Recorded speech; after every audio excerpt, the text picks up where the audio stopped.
Hello, everyone. I am unmuted this time. I made sure of it. Slimy Chief, welcome in. Everyone else, welcome in as well. How is everyone doing? Chief's already asking the question.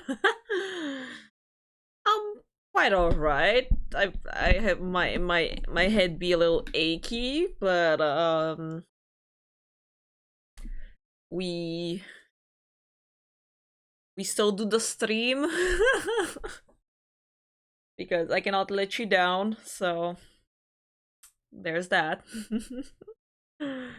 But yeah, I am not sure how long today's stream will be. We'll have to see. I think we're quite close to the end. I'm hoping like 1 hour of the reading, so then I can yap for a bit more, and so that the stream is not too short. We're gonna run around and desert you.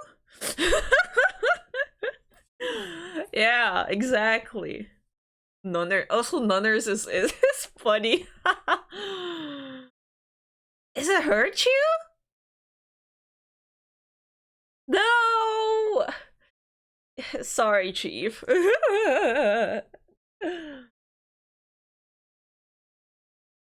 a good song, though.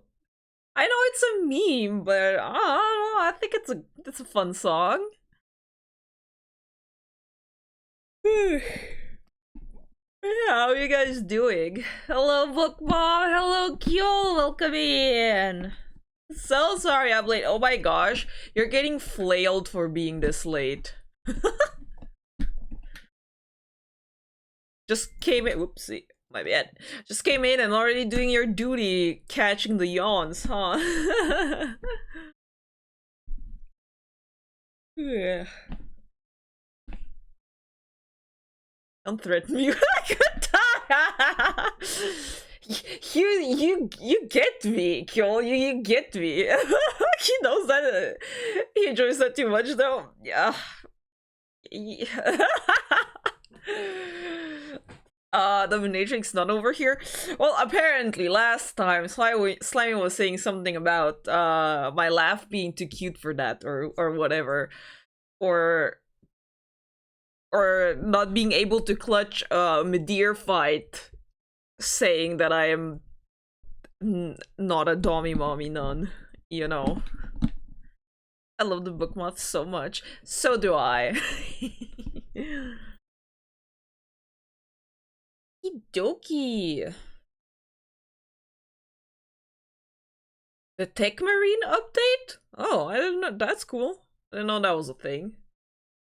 Slimy hiding his doting by insulting you. Classic tsundere moth. That's a good point! Is it a dom would clutch? Yeah, so a not dom would not clutch. I guess. I think. Okie dokie. Gotta warm up my voice, because once again, I'll be nervous. Oh, also, I have some potential news. Okay, gotta go. I have to make money, so I'm stripping. Okay, have fun! It's great to be here with you all, currently fighting for my life from a cold or flu or something. Oh, is it back? I'm so sorry to hear that. Weren't you, like, better last time?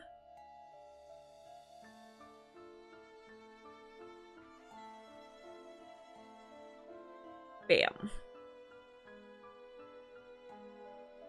How much to hire you? Yeah, honestly, that's a good question. Oh, I need to move chat as well.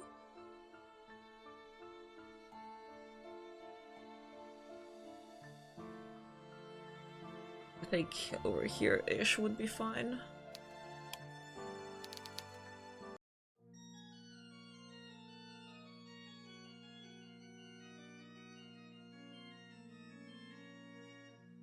I thought so too, and then immediately as I said that, I started to feel achy. It's why I had to lurk during the end of the stream. Aww, I'm sorry. And then I got the fever. Not the fever! I'm so sorry to hear that though. Have you like gone to the doctor, or are you just like doing some home remedies? I mean, I guess if it's just like I guess you can get some flu medicine, I guess. And other than that, there's not much else you can do. Well, I hope you get better. Rest a lot. Drink some tea. All the usual stuff. Home remedies. Insurance is being a bitch. Until next time. I'm sorry to hear that, but... I mean... As long as there's nothing like... Viral? Viruses? Or... No. Virus is fine.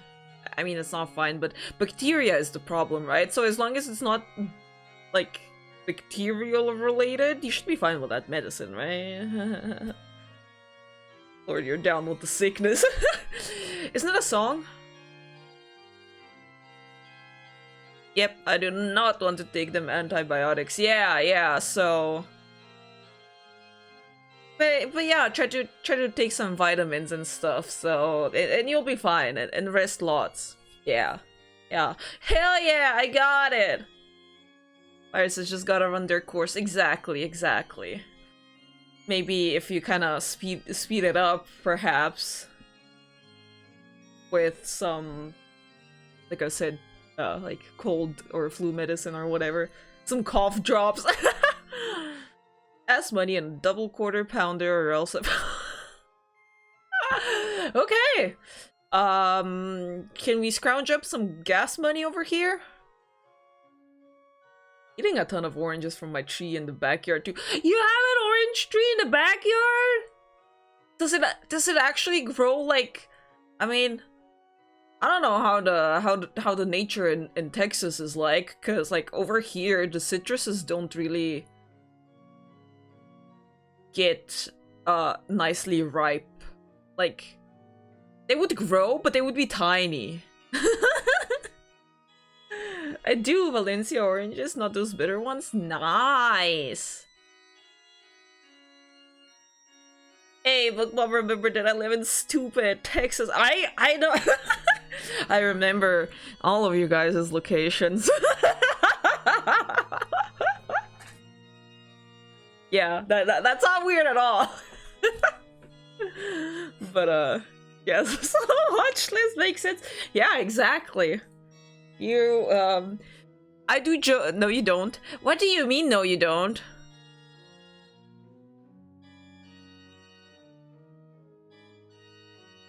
I might say that I have a goldfish brain. Memory, not brain. But some things is just gotta remember, I guess. But I also find it fun to like learn about different places, so that is also I guess I find it interesting, essentially. That's why I memorize it. But okay. Yeah, we gotta get this over with. I mean, no, that sounds like it's... This sounds like something's bad gonna be going on. I don't mean that, I just mean like, let's get this visual novel through and then I can yap. Necessary for a succubus nun to know all the places she terrorizes. Yeah, so that I know to which convention to go to, you know?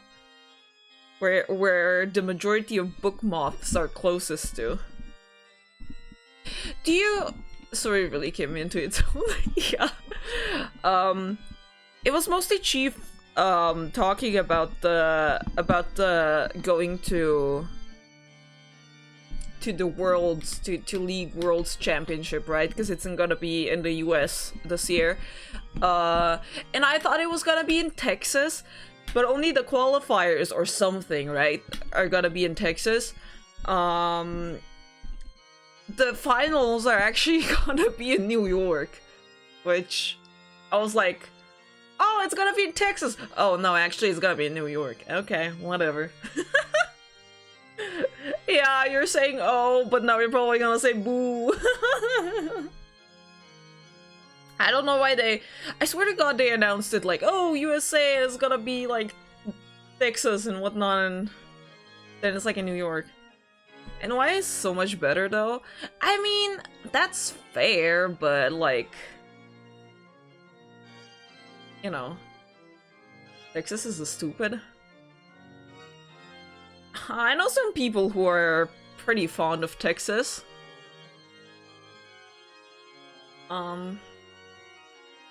This reminds me of the Hololive concert, the Holo EN concert that they do every year. And it's always in New York. And that I want to go so bad. Oh, like that, because here in Europe, that's like going to from Spain to Finland. You mean like going from Texas to New York? Fair enough. I mean, maybe not Finland, maybe like Denmark or something.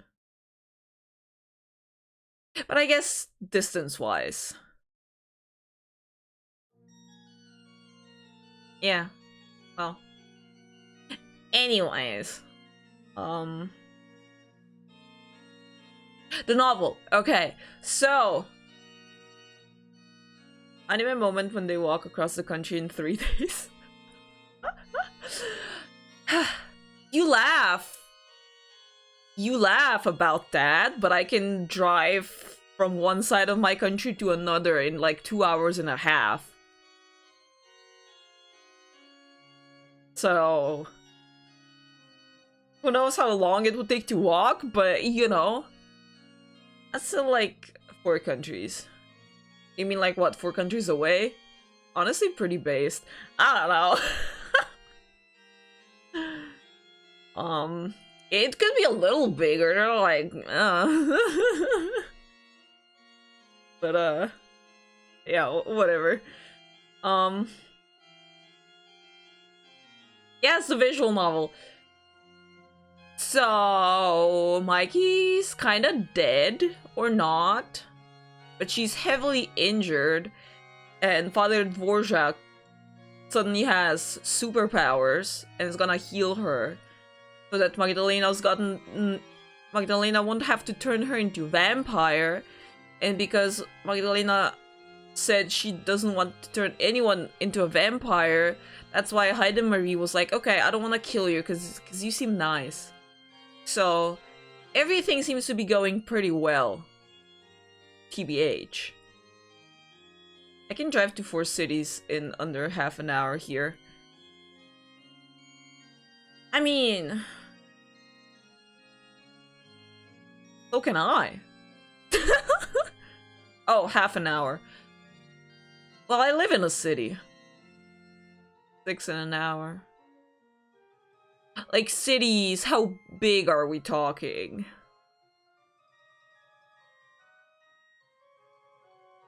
Because what I consider a city is probably pretty small for what you guys think of when one mentions a city. Because here there's something a little bigger, has a few more stores, has a, I don't know, some kind of an office or a doctor's office or something. Bam, city. Okay, maybe not like that extreme, but you know, cities here are pretty small, except for the capital.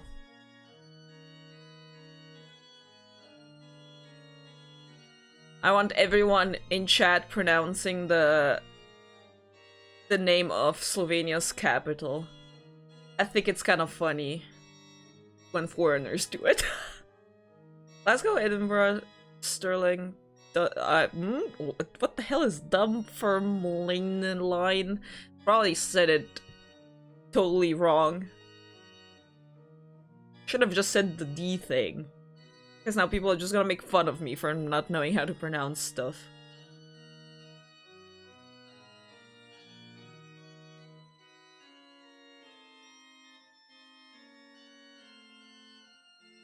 Up, it's where I'm from. What do you mean up?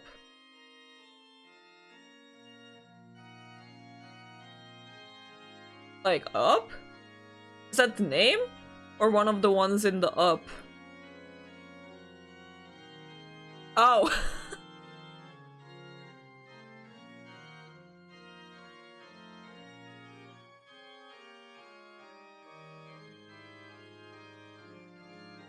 The last E, you mean? Because there are two E's.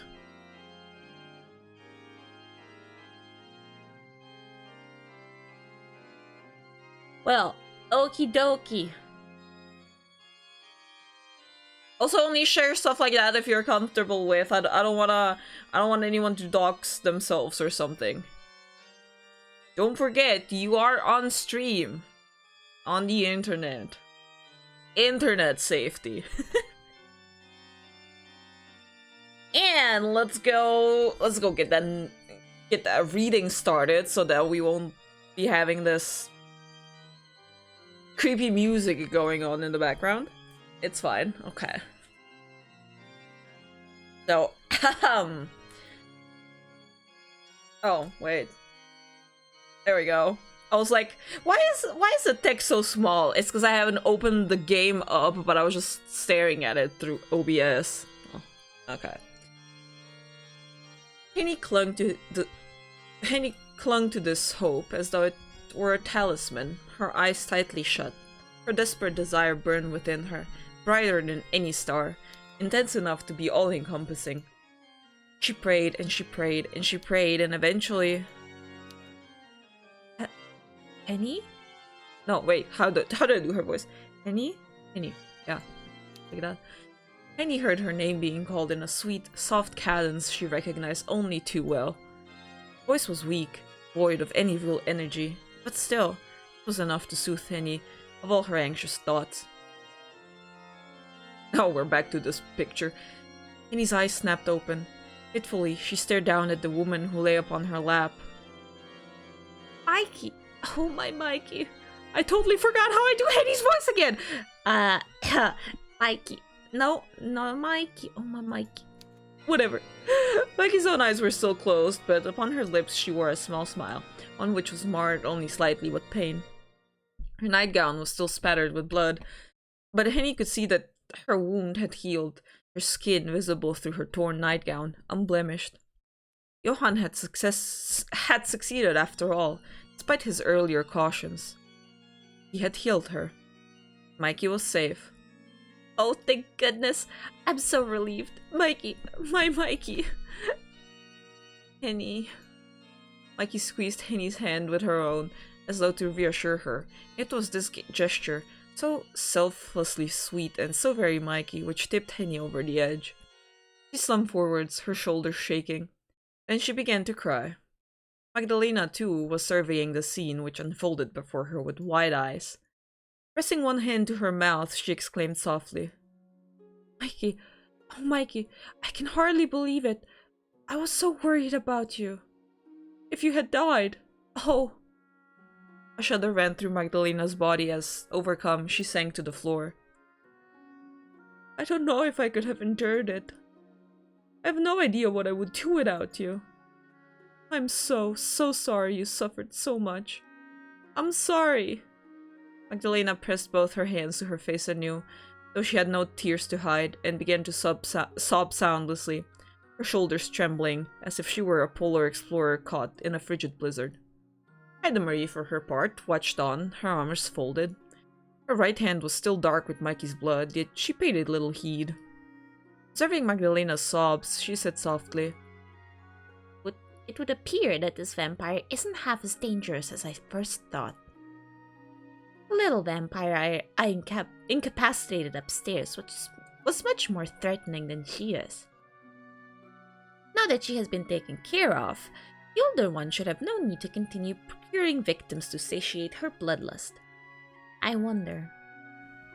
Ida Marie? Johan rose on unsteady legs, wearied after his efforts to revitalize Mikey, then approached his charge. Are you having second thoughts? Marie nodded. Tell me, Johan, would you think me awfully weak-willed if I chose, just this once, to spare our query's life?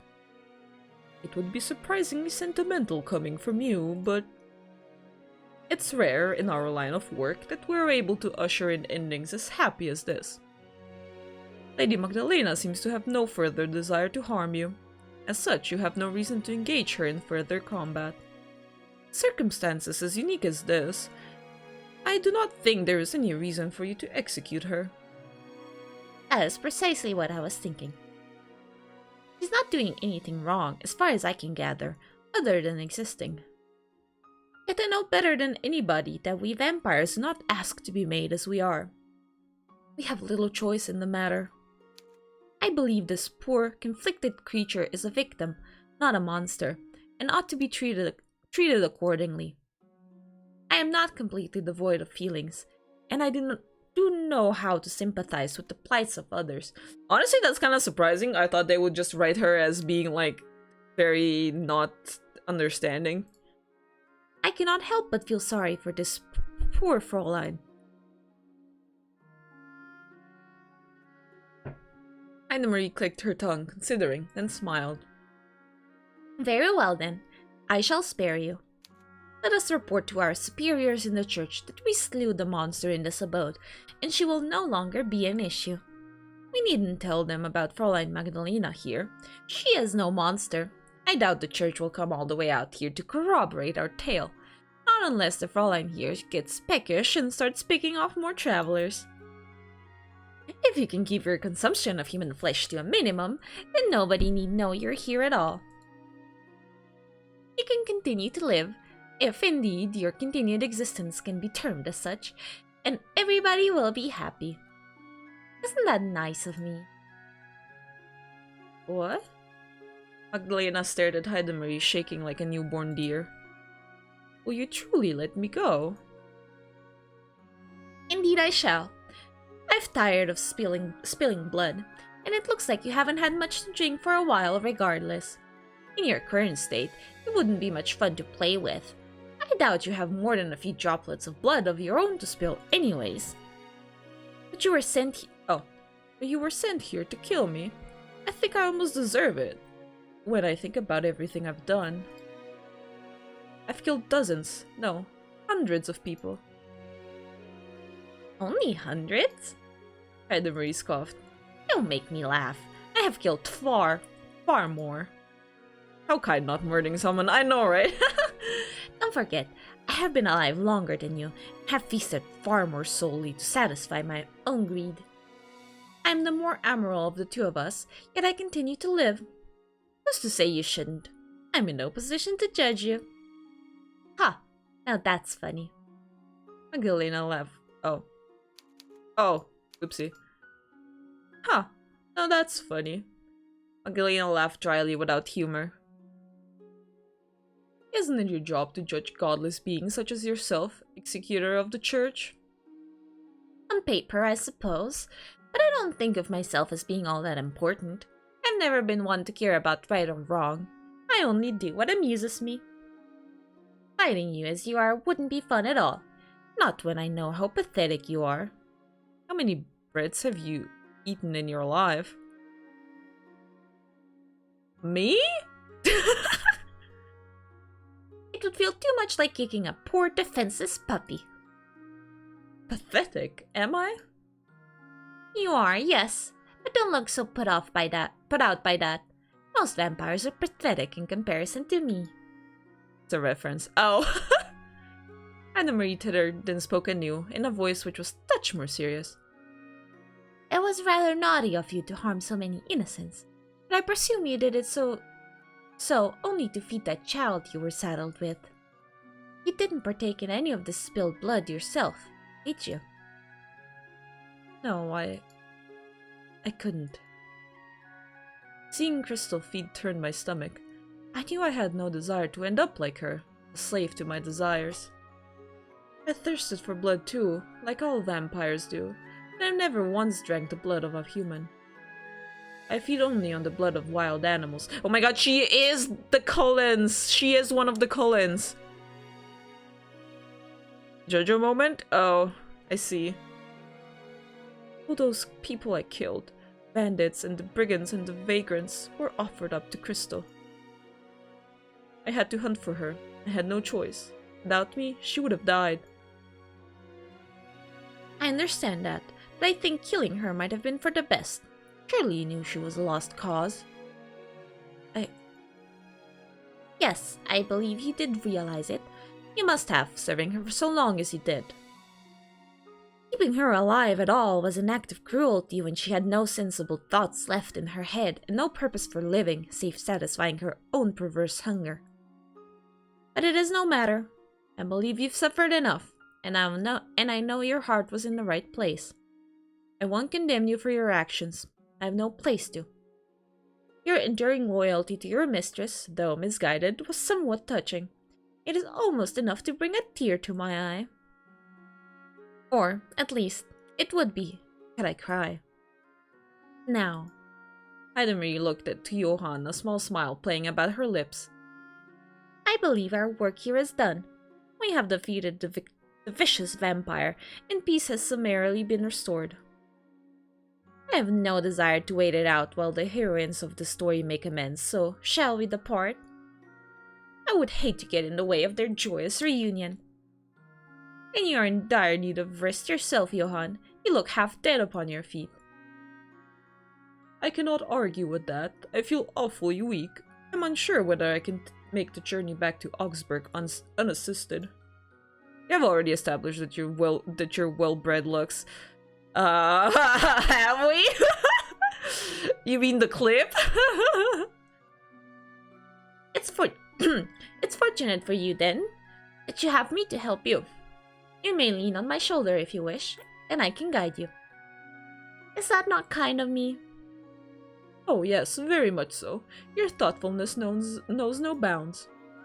Well bred, exactly, the bread, as in B-R-E-A-D. That's what I thought. Heidenreich snickered. The pair of us shall soon be departing. You wish to come with us, Fräulein? This question she addressed to Henny, who knelt on the floor by Mikey's side still. Or would you rather stay here to tend to your mistress? I believe she will be safe in hands. She will be in safe hands with Magdalena. I have no doubt you're also worried about her welfare. Wow, Heidenreich is so... I thought she was gonna be like, I don't know, totally dense to everything, but she's not. She's cool. Oh yes, I must thank you both for leading me to Mikey, and you, Johann, for helping her. But I can't come back with you. Mikey needs me to stay with her, and she's in no fit state to travel. I'll stay here with her for as long as she needs me, unless. And he looked at Magdalena abashed. You would have a problem with that? I forget, this is your home. You overstep your mark, young maid. You have forgotten your courtesy in your concern. But I suppose I can't begrudge you for that. I know how it feels to worry for your own mistress, and Mikey is far sweeter than Crystal ever was. I will let you stay here if you wish to tend to Mikey while she rests. As a fellow human, you would be better served to care for her than I am. My attempts, I fear, would be quite clumsy. I have no say in whether you stay or leave. This is not truly my home, nor has it ever been. I am no lady. I was only ever pretending. Oh, thank you, Magdalena. Thank you very much. Wow, Henny warmed up to the vampire lady, like, immediately. I promise I'll do everything I can to help Mikey. I won't let her condition worsen, not under my watchful eye. I'm quite certain that you will. You needn't reassure me. The relationship shared between you two is very special indeed. While I was nothing more than Crystal's maid, I can see that you are truly Mikey's friend. Why, it is enough to make me feel almost jealous. I fear I could never compete with that. That's alright. I don't think we need to compete. We both care about her after all. And like they say, two heads are better than one. I think Mikey will recover much better if we're both here there for her. What do you say? I think after everything that has happened, I'm very tired. Would you mind escorting me to my room? I need to lie down. Oh, of course. Let me help you to your feet, Mikey. You come too, Magdalena, and help me lift her. You're a lot stronger than me, so this should be easy for you. Now, that is funny. What is? I thought you would balk at the prospect of me touching your precious Mikey. I know, right? In the past, perhaps. I would have. But you've proven how much you care for her. You wouldn't have cried for her sake otherwise. Now come, let's not beat about the bush. Mikey needs us. I love the fact that Henny didn't go all stupid and end up hating Mikey and Magdalena. That's a very good point. Yeah, I agree. Yes, dear Lena. Please come and help me. Hen can't support me on her own. I'm afraid I'm hopelessly heavy. Don't keep your distance, please. That would break my heart. Magdalena looked between Mikey and Henny, one hand clasped to her chest. She inhaled, her lips pursed, and said with a sigh, "Oh, Mikey, I'm so glad to hear you say that." Magdalena stepped forth, and with Henny's aid, not that it was necessary, she was able to rise Mikey to her feet. Both women shifted her gently, so as not to harm her, each taking one of Mikey's pale arms about their shoulders. I wanted to see Henny go full vampire hunter. Honestly, I want that to happen. While all this occurred, Marie smiled and turned upon her heel. Let us be on our way. There is nothing which can be gained by us continuing to stand here. I know not about you, but I have no desire to stand around gawping.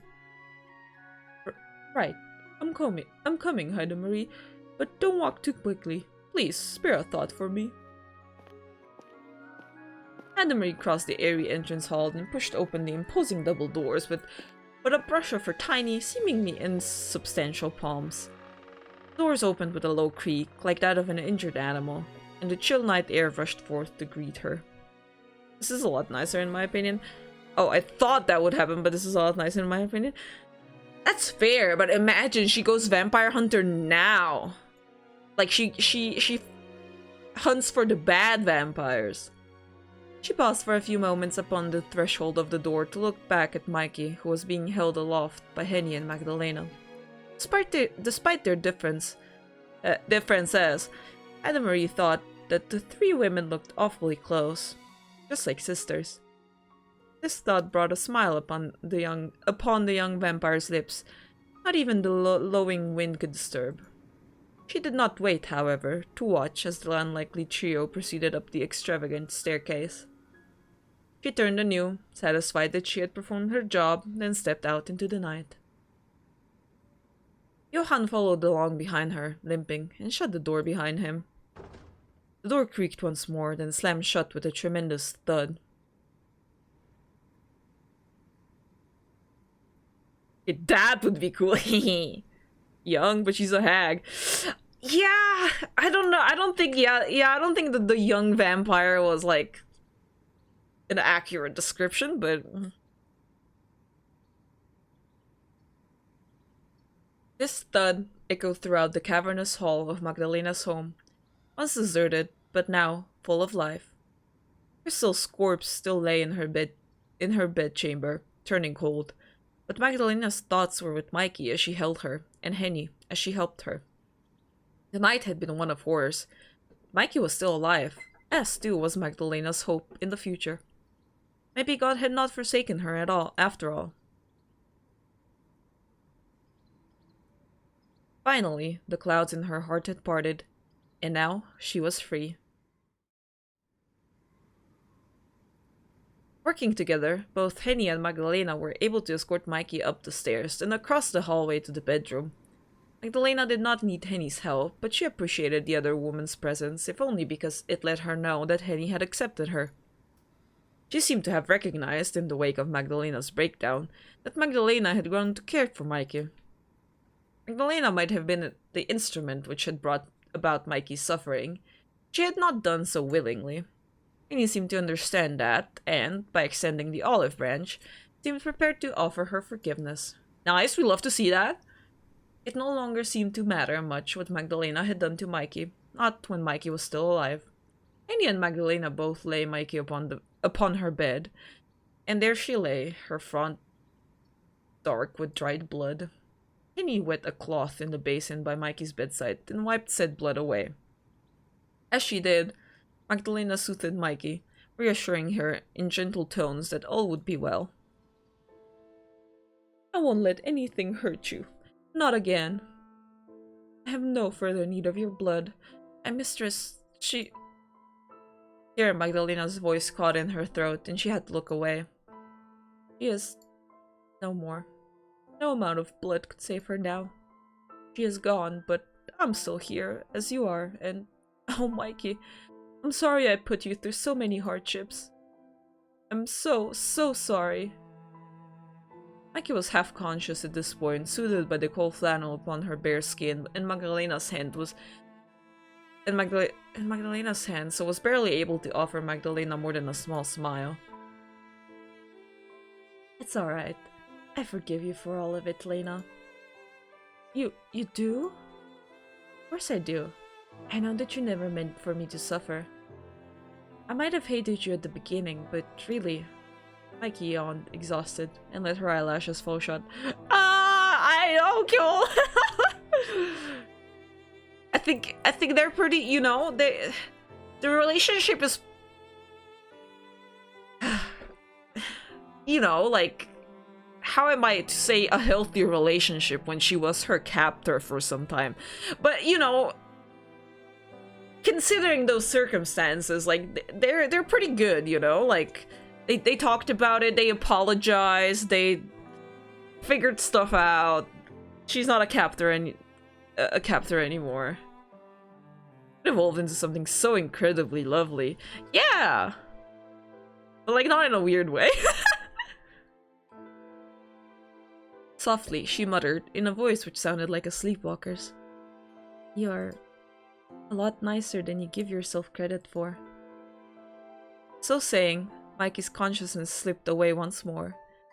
Not owing to the pain this time, nor the loss of blood, but from simple exhaustion. I mean, it was a little weird. Maybe, but like, I've seen a lot weirder, just saying. She dozed, her body lighter than the fog which unfurled its wispy tendrils about the forest floor. And as she did, she dreamed. In Mikey's dreams, she saw herself with both Henny and Magdalena. 3 of them were laughing and smiling in her mind's eye, as though they had always been close friends, nothing more than 3 ordinary women. In Mikey's imagining, there was nothing to keep her and Magdalena apart. Henny gave the pair of them her blessing, smiling gently as Magdalena took her hand once more. Then, upon her pursed lips, she pressed a soft, gentle kiss. While Mikey lay in bed, tended to by both Magdalena and Henny, Johan had found himself in a rather precarious state. Why are we going back to Johan? The ashen-faced father was always pale, yet now he looked paler than ever, even whiter than the moonlight, as he dragged himself through the darkened woods, his raven-black hair melting into the surrounding shadows. Johan's face was white enough to be bloodless, his eyes half-lidded from an aggressive, intense pain which refused to abate. The mere act of walking made his breath catch in his throat.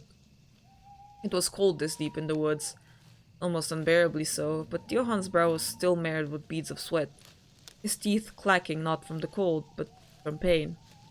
He wobbled as he walked, and Marie had to support him, winding one slender arm around his waist to keep him upright. Easy there. Marie spoke gently, more gently than one might have thought her capable of, given her nature, as Johan leaned against her. It will be alright. I'm still here. I have you. To any onlooker, the grand scene would certainly have appeared unusual, if not downright ridiculous. Johan was a good deal taller than the diminutive Marie, yet he was leaning against her for support, was relying upon her to keep him upright as he tried to cut his way through the woods. Marie seemed, at a glance, much too small and slight to aid Johan. And yet, she did. She bore him with ease, her brow perfectly smooth, like the shell of an egg. Marie had emerged from her spat with Magdalena and her mistress wholly unscathed. She had not needed to exert herself while accomplishing her grisly tasks, not when her victim had been in chains. Marie had been able to pierce Crystal's heart with ease. The young vampire girl had not been able to offer up any fight, simply cried instead as Marie had dispatched her. Marie had hoped that Magdalena might give her more of a fight, but this hope too had been scuppered. Astronomy, hello, welcome in! How you doing today? Mikey had come between the two of them and had cut Marie's fun short. She really was a funny woman, that Mikey, so impulsive, despite being a well-bred young lady. Maybe it was because of her red hair. Marie had heard redheads tended to be tempestuous. That it was simply part of their nature. Perhaps it came from an excess of blood, an imbalance of the humors? Should that be hormones or something, or humors? I'm good. I'm just cuddled with one of my baby kittens. Baby kittens? Oh my god! That sounds amazing. I wish I could do that. Yes. Give the kitty an extra pat from me, or an extra cuddle. Marie did wonder. Adorable, give kitten an extra cuddle. We said the same thing. I will give her extra cuddles from all of you. Yeah, let's go. Marie did wonder, but it seemed silly to postulate on it for too long, especially when Johann was suffering so. Marie, for her part, had never felt lighter. Full moon's light had imbued her with a dreadful, arcane sort of strength, so she could stalk through the woods with ease, could have frolicked, if she wished, through the foliage like a nymph or a dryad. Marie knew she should not do this, however, even if it would have made a pretty picture. A young, slender-limbed girl dancing about the forest late at night, dense fog swirling about her pretty ankles and her curls fluttering in the breeze. Why are we getting this? Why is this necessary to the plot? She had to stay to support Johann. He had worked hard that night, much harder than Marie herself had. For a mere human, one that was all awkward angles, high cheekbones, and long, gangly limbs, he had pushed himself well past his limits. Johann had been able to maintain a veneer of composure when bidding farewell to Magdalena and Mikey, and the potato-faced Fräulein who had... Potato-faced? At first came to them for aid, but he no longer had the strength to cling to his carefully curated facade. He was fading, his body failing. Potato face? Rude! Exactly! Marie had known, the moment her hand had rent Mikey's chest asunder, that the wound she had inflicted was a serious one. No shit, oh my god. Really had a face built like an Oblivion NPC? I don't know the reference, but yeah, I mean, I don't know. I don't know why I thought Henny design's pretty cute.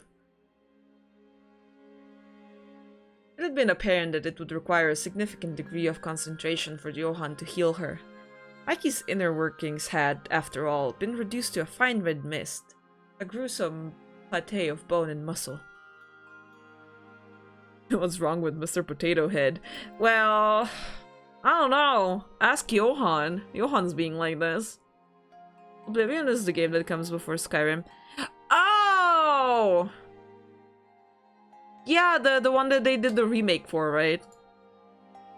Or not the remake, like a remaster. Marie had not fully believed when Johann had taken Mikey in his arms that he would be able to heal her at all. But on this score, she had been mistaken. Yup, yes, okay. Johann's faith had, evidently, been stronger than Marie's own. Johann had taken Mikey to him, a sheep who had strayed from God's light. I know that reference! and he had done all he could to save her. Yep, but the OG is something. Oh, wow, okay.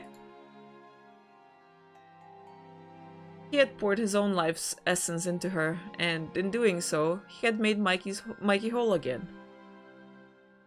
He had healed her, but at what cost? Annemarie had seen Johann utilize his curious powers on other occasions, seen him set bones and soothe fevered brows, and never before had she seen him use his powers to close a wound as large as that. Annemarie did not think Johann himself had ever used his curious gift in such a manner, and now he was paying the price.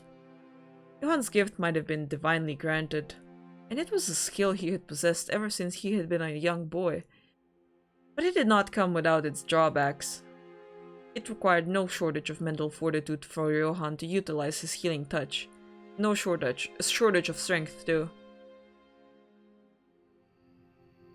Unfortunately for Johann, his strength had been in short supply for quite some time. He had spent the last 4 years working alongside Heidemarie, and during these years he had acted as her primary source of sustenance. Whenever Heidemarie hungered for blood, which was not quite so often as many of her kind, given her advanced age had whetted the worst of her appetite, she would turn to Johann. Johann's blood was quite unlike any Heidemarie had ever tasted before. It was pure, and it was rich. Deeply nourishing, like a mug of hot cocoa served upon a sickbed. It was difficult for her, when she sank her teeth into Johann's pale neck, to stop, to regain her senses, to remember who she was. Perhaps it was because of Johann's miraculous abilities. One would have thought his innate ability to heal would have cut through his blood like poison, but it was not so. Johann's goodly power seemed to pulsate within his lifeblood, his veins full of the stuff. When Heidemarie bit Johann's neck, she tasted miracles, sweet and light like heavenly manna. Johann was simply too delicious for his own good, so much so Heidemarie might have taken 1 or 2 liberties with him. She had drained his blood, of course, before their excursion into the woods, but perhaps she hadn't taken too much of the stuff. Delicious miracles. yeah. That is a word choice. Johann had tried to reassure her to the contrary when Heidemarie had drawn her lips away from the white column of his throat, but Heidemarie was no fool. Oh my gosh, vampires? Yes, it's the vampire romance, but these two are not the main characters. I don't know why we're talking about them right now. It's the other 3 ladies that are back at the manor. She had seen, even if Johann had not wanted her to see, how he trembled when she drew back. Heidemarie had bitten too deeply, had indulged too much, and Johann had already been weak when they had first ventured into the woods. It was to be expected, really, that Johann's body would now begin to fail him. Johann was okay, can we get to the point of this? Johann was a lanky, skinny man, and he did not have much in the way of physical stamina regardless. The years spent donating his blood to Heidemarie had not helped, and neither had his liberal use of his healing powers. He had pushed himself to the brink of exhaustion once before, when he aided the young Becker girl, whose father had undergone a terrifying transformation come the full moon. I knew it! Agnes had like a werewolf problem. Kjol, you're laughing, but like, oh my god, like what are we doing here? Johann had been able to reverse this wicked enchantment which had befallen the red-headed Herr Becker, but not without sustaining considerable damage. He had been bedridden for a full week after this particular miracle, consumed with a fever that had left him delirious. If he's so damn tired, let the damn fell asleep or something. I mean, honestly, he probably could, because Heidemarie could probably just keep watch. I'm not sure what she would do come morning, though. Heidemarie had sat with Johann while he had convalesced, while his forehead had beaded with sweat, and his fingers had curled at his sheets. And she had wiped down his forehead, wondering, all the while, what she would do if Johann died. Who would the churches next assign her? And would their blood be as delectable as Johan's? It had seemed unlikely. Back then, Heidelmarie had not worried overly about Johan's own welfare. She had been more concerned about slaking her own thirst. Now, however...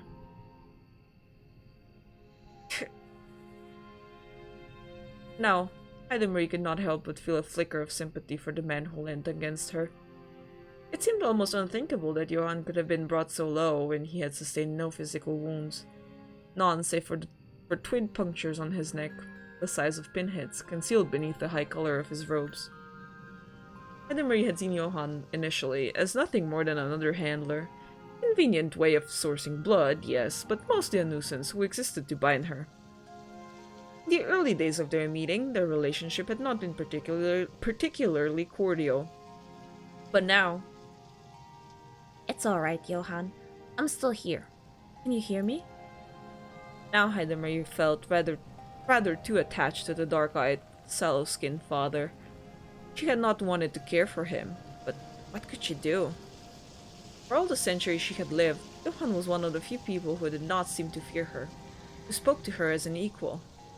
For a human, he could be awfully saucy, but Heidelmarie appreciated it. She had always enjoyed how much fight Johan possessed, how often he betrayed her expectations. He did so, even though he was on the brink of collapse, a smile playing about his lips despite his rapidly weakening state. Unfortunately, yes. I can still hear you. My faculties have not deserted me.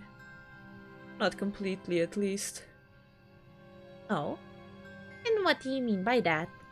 What could be so very unfortunate about hearing the angelic strains of my lovely voice, you silly man? Well, you know how it is. No, I don't know how it is. Would you mind elucidating? I want to know what exactly you mean by that. Though I fear you were not being at all polite.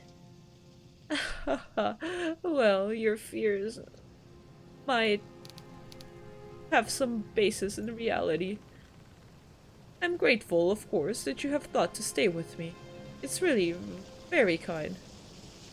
But I wish I did not have to hear you worry about me at all. I have no desire to be a burden. And worrying does not suit you either. What? I didn't really glance at Johan. She cocked her head inquisitively like a little bird and frowned. Do you think me incapable of caring about people, Johan? You were when I met you. You were so cold and so aloof. Just like a little statue. How did you change so much? It really is a mystery. He's a burden, alright. A burden on the story right now. Yeah, right? I do like their banter. That is true, and I kind of really have fun voicing Heidelmarie. I like doing kind of high-pitched voices like that. But I don't know, it's just... I don't think this adds anything to the story, it just keeps going and going. I've noticed, very adorable. Well, thank you. You know, I kind of like never really like... This is the first time I'm like publicly voice acting something like this. In real life, I get shy. It's a little easier on stream right now, but you know, in real life, it's kind of like I get like I know I'm playing D&D, but Lux voice actors arc, let's go. Oh, I have something to announce later. It's really not that. It's nothing that big. It's just a little something fun that I might have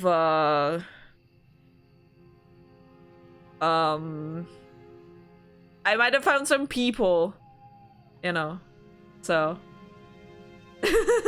I get so scared role playing in D&D Limau. I know, right? I totally feel you.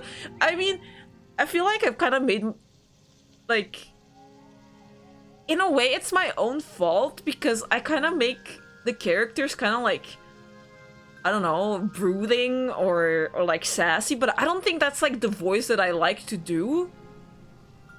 Like the kind of voices that I like to do, like I just said, is like the super cutesy high-pitched voice like this. So I think that's the kind of characters I should be making. But then I do like a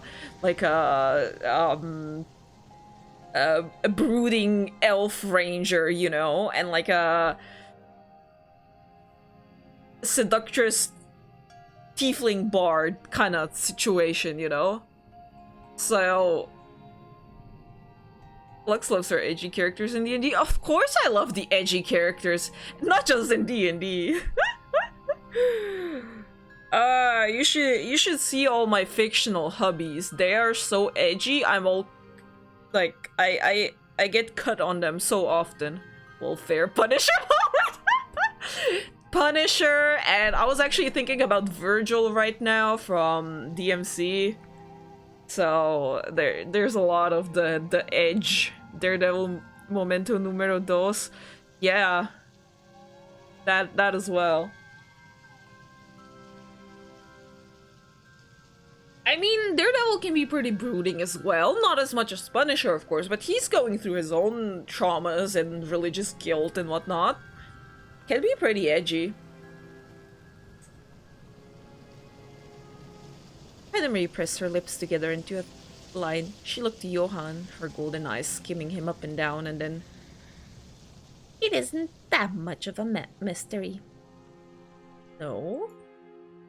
No. I might be old, but I'm not immutable. I can still be moved, provided the right person comes along to move me, that is. You are so unlike anybody else I know. I fear I might have become somewhat fond of you, which is why I don't want you to die here. I won't allow it. Do you hear that, Johann? If you do perish, I shall be very cross with you. Is that so? Once again, Johann laughed, but it was weak. It was a weak laugh, one which made his sloping shoulders shake. Sloping, not sloppy. Hello, base department. Dante DMC. Listen, oh god, don't get me started on DMC. Last stream at the very end, I kinda got started on Final Fantasy 15. And I was saying, oh boy. Don't get me started on that, but don't get me started on DMC. I will kill you if you die. Moment. Yeah, exactly. Those are always good. My apologies then. I will endeavor to cling to life to the best of my abilities. But I fear it might be too late for me already. Jackpot! Yeah! Dante! I'm but a mere mortal. There's only so much I can endure. Yes, I know. You've endured so much already. Perhaps it was unreasonable expecting you to walk all the way back to Augsburg. Especially when... Johann winced, his body seized by a newfound paroxysm of pain. He shifted sideways, pressing yet more of his weight upon the diminutive Heidenreich, and she thudded. Especially when you're in such a state. Goodness. Perhaps you ought to sit down for a while. Try to get your breath back. Would you like that? I fear it would only be delaying the inevitable, but if you insist. Johann smiled, though it was a strange smile, one which did not illuminate his dark eyes. I would hate to make you worry about me. Idiot. Heidenreich set Johann down upon the stump of a nearby tree, and skimmed a gloved hand against his face, wiped his brow free of sweat. Then she said, I always worry about you. How can I not when you're nothing more than a human? Your kind is so very vulnerable. You try to act strong, yet your bravado really does make me wonder. How can you live life as you do, knowing how very fragile you are, knowing that your meager existence could be cut short? Here Heidenreich drew in a hand across her throat. Just like that? How do you stand it? Now, that is a good question. I would expect nothing less from you, but... let me see. I suppose I can live like this because this existence is the only one I have ever known, meager or not. I know I'm not as hardy as a vampire, but I've never had any cause to envy you. I should have been the one to fill your Dark Souls 3 with light? What is that reference? I don't know, I kind of really like Heidenmarie. So do I, honestly. How could I be jealous of something I have never had? Besides, Johann looked at Heidenmarie. His smile was crooked, but he smiled still as he said, his face horribly waxy. Envy is a sin. I would not wish to displease God. Not when I have spent all my life trying to serve him. Yes, that does make sense. You've always been an awful bootlicker, Johann. You would call my faith bootlicking? Well, what else is it? You might act like an upstanding citizen, but I know the only thing you really care about is being called a good boy. You do good because you wish to feel good. You want to be praised for it. And you want to be accepted too. IMSI reference when Trish sacrifices herself. Okay.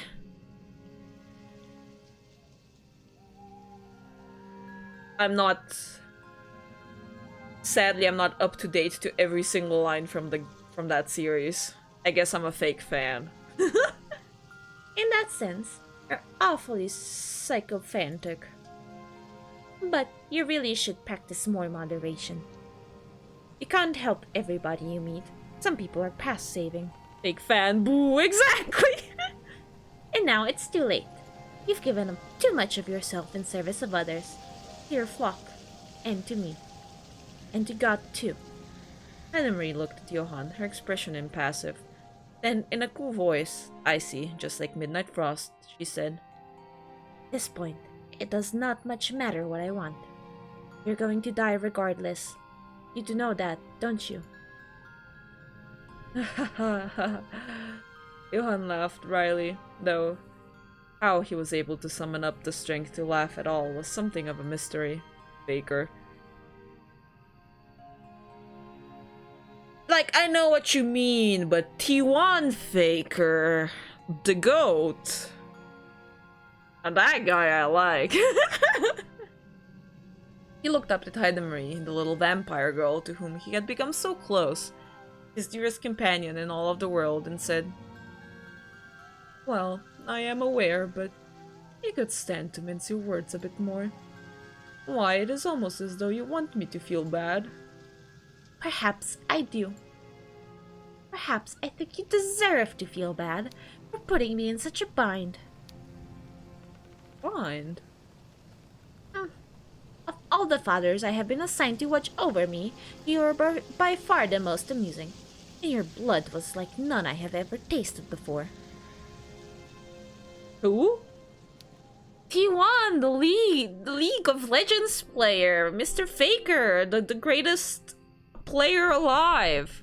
Or ever. Lex is only into DMC for the hot, edgy men. Who asked that?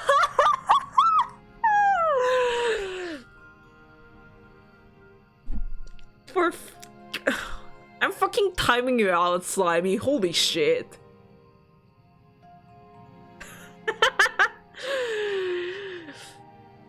A league mention! Yes! We have mixed feelings about League, but League mention, let's go! Let's go. Tsundere Moth strikes again, yeah, very much. And about the hot edgy men from DMC, I mean, although Lady and Thresh are also very nice, I really like Lady. But the men are definitely really good and quite edgy. Legal or good, League gameplay poopy. Yes, but also League lore is sometimes very confusing. Plastic chair is goated. Plastic chair is goated? What? Well, Well, I think that you will die. And for what? That dowdy Fräulein and her silly, impulsive mistress? I can't help but feel disappointed in you. Big DMC fan. Well, the only plastic chair I remember is the one from the meme that, like, Virgil sits in. I know you did what you thought was right, so I shouldn't take you to task too much. Yeah. Okay! Not a fake fan! Let's go! But did you never stop to think about me? Anna Marie. Johan sighed. There was a moment's pause, a soft sigh as the wind blew through the trees, and then... Of course I thought about you. I think of you every day. How could I not, when I cherish your company so dearly? So why then did you decide to throw your life away? Why are you abandoning me? I would not say that I'm abandoning you, per se. I would simply be moving on to another plane of existence, where my soul might be free from my prison of flesh. Provided you would grant me such a peaceful ending, of course. I beg your pardon? What are you suggesting? I would suggest nothing. I would not wish to influence you, dear Haida Marie, but you are right.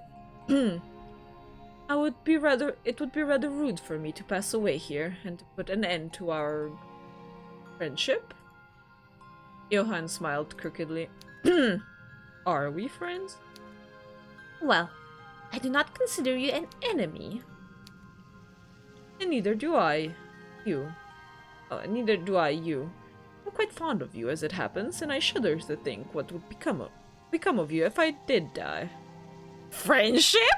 Just kiss? I honestly, I'm not sure I want to see them kiss. It's the kind of thing where, you know, where it's the kind of people defending Lolly thing here, you know, because it's like, oh, like, she looks like a child, but she's like 500 years old, you know, kind of situation, and I'm not sure, you know, I don't want to dwell on that. As mouthy as you can be. Oh damn, true, ew.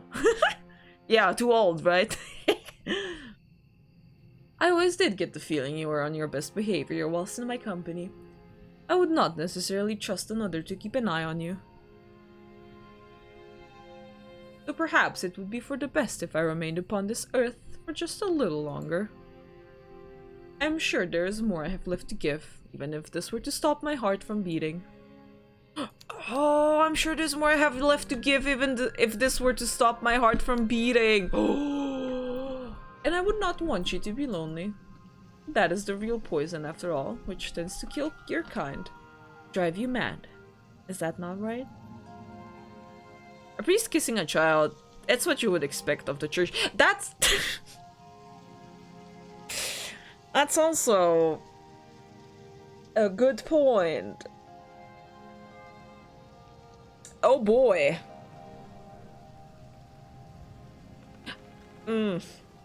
Anyways, moving on. This is just a friendship. This is nothing weird's going on here. They're just like, for real. I'm not just saying that. I don't think there's anything weird going on. Johan. Ida Marie continued to examine Johan mutely, her fair curls shifting about her heart-shaped face. She inhaled, drawing in a breath she did not need to fortify her heart. In a breath she did not need to fortify her heart, which did not beat. She took a step forth. Then, taking Johan's shaking hand in her own, she said, Are you sure this is what you want? Well, I have no particular desire to die. That seems like a poor way of repaying the church for taking me in all those years ago when I appeared on their doorstep. I'm sure there is more work that they would have me do. I can keep going. And things would be easier, would they not, if I wasn't such a weak and fragile human? Once again, Haida Marie pressed her lips together. Hey, Artistic! How are you doing? Welcome in. He examined Johan, saw the determination in his face, the furrow of his brow. She drank in his eyes, in particular, which were very dark, so brown they looked like the carapaces of beetles set into his pale skin. You know who has eyes that are like really, really dark brown that do almost look like black? It's Ben Barnes, the actor. Like, holy shit, his eyes are incredible. Like, listen. When I was watching The Punisher, obviously, all my attention is on Frank, right? However, Billy Russo, with his eyes, it was pretty good to look at him as well. Like, he has really good eyes. No, just Barnes, not Barney's. I will not say who Slimy, because you will tell me who asked! I mean, I'm doing good. Playing Expedition 33. How are you? I'm doing good. How's the game? I think you were there when I talked about wanting to play Expedition 33 last time. You thought, huh? She's learning. I guess I am. Gotta be careful with Slimy. She drank in his eyes and oh. Then, lightly, she laughed. Oh, Johan. I knew there was a reason why I liked you. You might be an awful do-gooder, but you know how to keep me on my toes. I never can predict what you're going to do. Or what you're going to say. And I think, if you were to die here, it would be an awful waste. The world needs more men like you, Johan, whether your heart still beats or not. So please, allow me. Ida Marie leant down. She pressed her gloved hands to Johan's shoulders, her fingers curling against the dark fabrics of his robe. She closed her eyes. Then, parting her lips, she said, I promise I will be swift. I have a lot of experience, and the moon is very full tonight, and very round. The chances of you turning successfully are very high, given my long lineage, the light of the moon. This should not hurt. Well, not too much at least. Wickedly, she smiled. Her incisors, filed down to sharp points, flashed in the moon's light. Then she dipped her head, taking Johan's fate between her teeth. Ooh. And summarily shattering it, like a piece of pottery. Damn, okay. And you still gotta play it. It's really good. In my case, I'm fighting the hardest bosses in the game. Oh, are you doing any restrictions or challenges on them? Is that even possible? And I will play it. Like, I already have it. Like, if I don't play it on stream, I still want to play it, like, offline. I didn't read the goat! I know, right? Mikey lay unconscious for 2 days, tucked up in her bed, while Henny and Magdalena attended to her. Drained from her brush with death, she drifted, unaware of how tightly Magdalena held her hand throughout her convalescing. Mikey knew not, as she slumbered, that Magdalena sat beside her, praying to a god she did not believe in for her safety. When she finally awoke, shaking off her exhaustion as a duck ruffles its feathers free from water, she soon learned of the anxiety her slumber had caused. Would you like to call Cece a pretty girl one last time? Cece, you pretty girl! You're the best, Cece! I'm sorry, Samurai Man. I didn't know before you posted in Discord about stuff.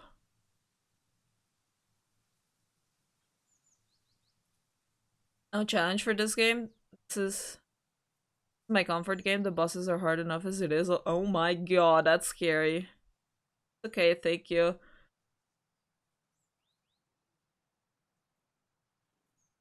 Spend lots of time with her.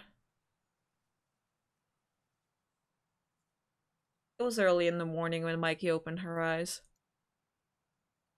It was cloudy and overcast. It's alright, I didn't talk about it much. That's okay. I'm sorry again. And only weak rays of sunlight could spill through the moth-eaten holes in the fabric, all pale and washed out thanks to the bower of clouds which hung in the sky. Henny sat at a chair by Mikey's side, and when she saw Mikey's eyelashes flutter, she cried, "Oh, Mikey, my Mikey, I'm so relieved." Henny, Mikey looked at Henny askance. Her head was pounding, fit to burst. And her thoughts, which were far too numerous, seemed to weigh heavily upon her like rocks. Weak though the sunlight was, it stung her eyes, and she winced.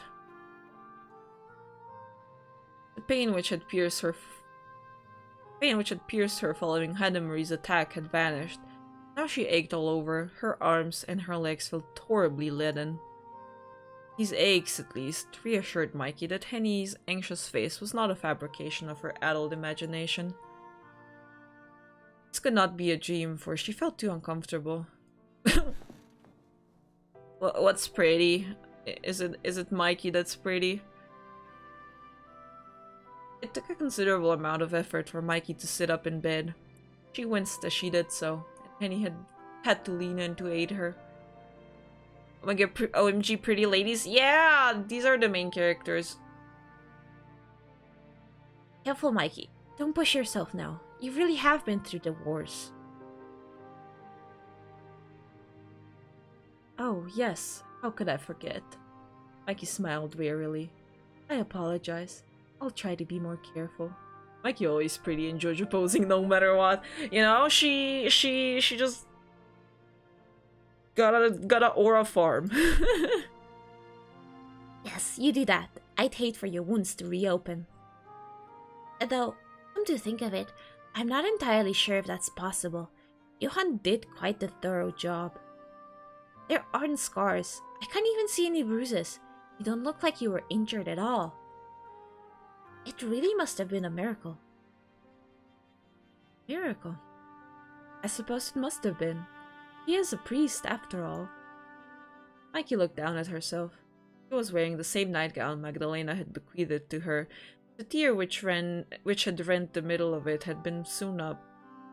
Stitches were neat, the thread white, so it was hard to tell from a distance any damage had been done to it at all. Mikey recognized this neat needlework. And he must have fixed this gown for her as she slept. Her maid really was dutiful down to the smallest of details. Mikey placed one hand to her chest, trembling as she did so. She still remembered what had happened, exhausted though she was. She had come between Heidemarie and Magdalena, and she had been skewered for her best efforts, her blood splattering all across the carpet hall like spilled wine. That pain was not something she would forget in a hurry. Alexa's voice for Henny is so good, you think so? I feel like I always struggle to do Henny, especially if I do Henny Heidemarie, because, I don't know. Henny is good. Wincing, Mikey looked away, and in so doing, saw Magdalena. Magdalena was sitting beside Henny, her pale eyelashes closed, her lips pursed in silent slumber.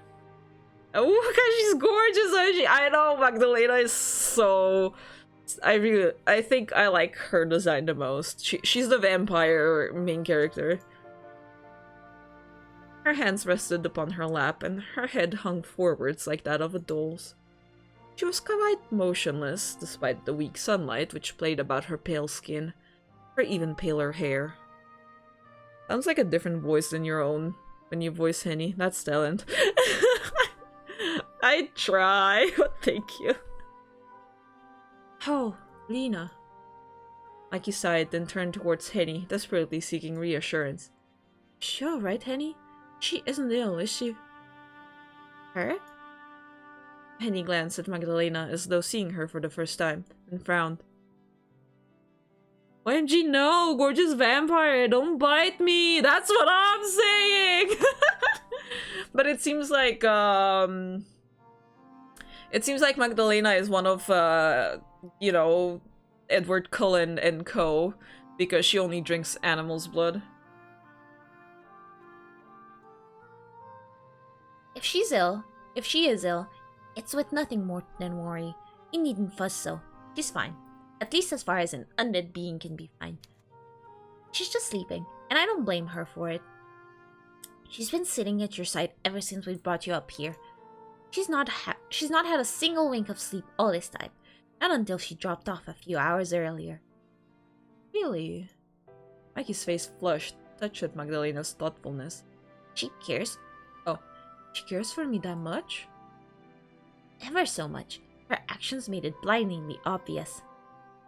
I'll admit, I didn't think much of her at first. Can you blame me, after all she put you through? My opinion of her really turned around. Magdalena loves her, ooh. I know, she really does. I didn't think vampires could be so caring, but it's plain as day she adores you. She was beside herself when you collapsed, she was. She looked like... oh, I don't know, like a woman who'd lost all will to live. She fell onto the ground and then... well... Penny shook her head and smiled. Why are you asking about Magdalena, Mikey, after all you've been through? Shouldn't you be more concerned about yourself? And maybe I should, but I worry regardless. I know I have you to care for me, Hen. And you do a wonderful job at it, believe me. But Lena, she hasn't had anybody to care for her for a long time. She's been all on her own. That's why I have to worry about her. Nobody else will. My, you must like her an awful lot.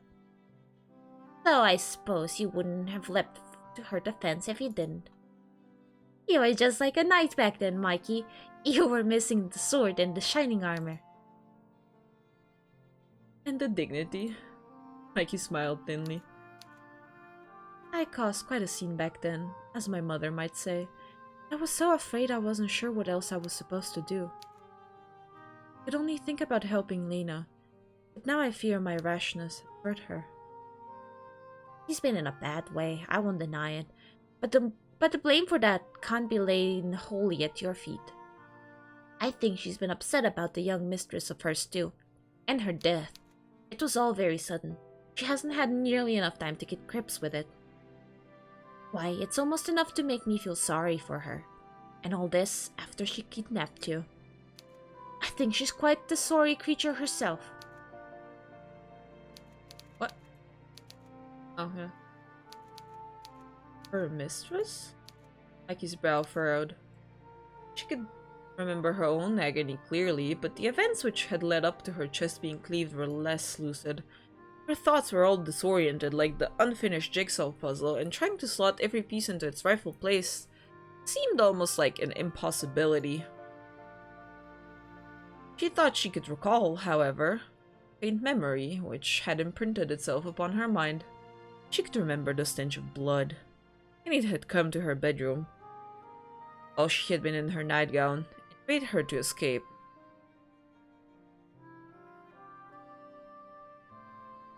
Taking her hand, Kenny had led her through the hallway, Mikey's bare feet pounding against the floor. Together, the two women had passed a large bedroom, its door ajar, and upon the bed, Mikey had seen... blood for the blood god. Yeah, exactly. Mikey winced and pressed a hand to her mouth. Yes, she could still remember that. Mikey let her eyes fall upon Magdalena's once more, who continued to sleep. As Magdalena had no need for air, she slept quite soundlessly. I'm brain no worky today. Okay. Okay, Slimy, it's okay. I ate the brain cell today, sorry, Slimy! Her chest did not rise, and neither did her eyelids tremble. In sleep, she really did look like a doll, one which was devoid of life. Her mistress wasn't that young girl we saw, was she? That's right. Wasn't that young girl? Yeah, no, it was. Magdalena talked to me about her circumstances while we were both tending to you. But if you want to know more about her, you'd be best served asking her. I'm afraid I wouldn't be able to explain everything properly. It's awful complicated. Oh, well look here now. And he glanced at Magdalena, then drew back. I only got one to spare. Spare Lordy. She's beginning to stir. All our talk must have disturbed her. What? True to Henny's words, Magdalena was finally starting to shift. Her pale eyelashes fluttered, still drowsy from sleep, Her once still chest, meanwhile, rose and fell in a parody of breathing. It was unnecessary, of course, being undead. Magdalena had no need to breathe. It must have been an instinctive action, something which only ceased when Magdalena's consciousness did. I think I'll make myself scarce for now, Mike. I'm sure you have a lot you'd like to talk about with Magdalena. And I'm sure she has a lot she'd like to talk about with you. She wouldn't stop talking about you, you know, while you were unconscious. I'm starting to worry she's even more devoted than I am. Penny withdrew, laughing softly as she did, but before she left the room, she paused to say, I'll be back to check on you later. I'm just glad for the present to know you're alright. I really was worried about you, Mikey. The door closed behind Henny with a thud, leaving both Mikey and Magdalena alone together. Magdalena was sitting up now, her red eyes wide, and with a sigh of relief she exclaimed, This has been Lex! Mayhaps! Mikey! Oh, Mikey, you are awake. Are you alright?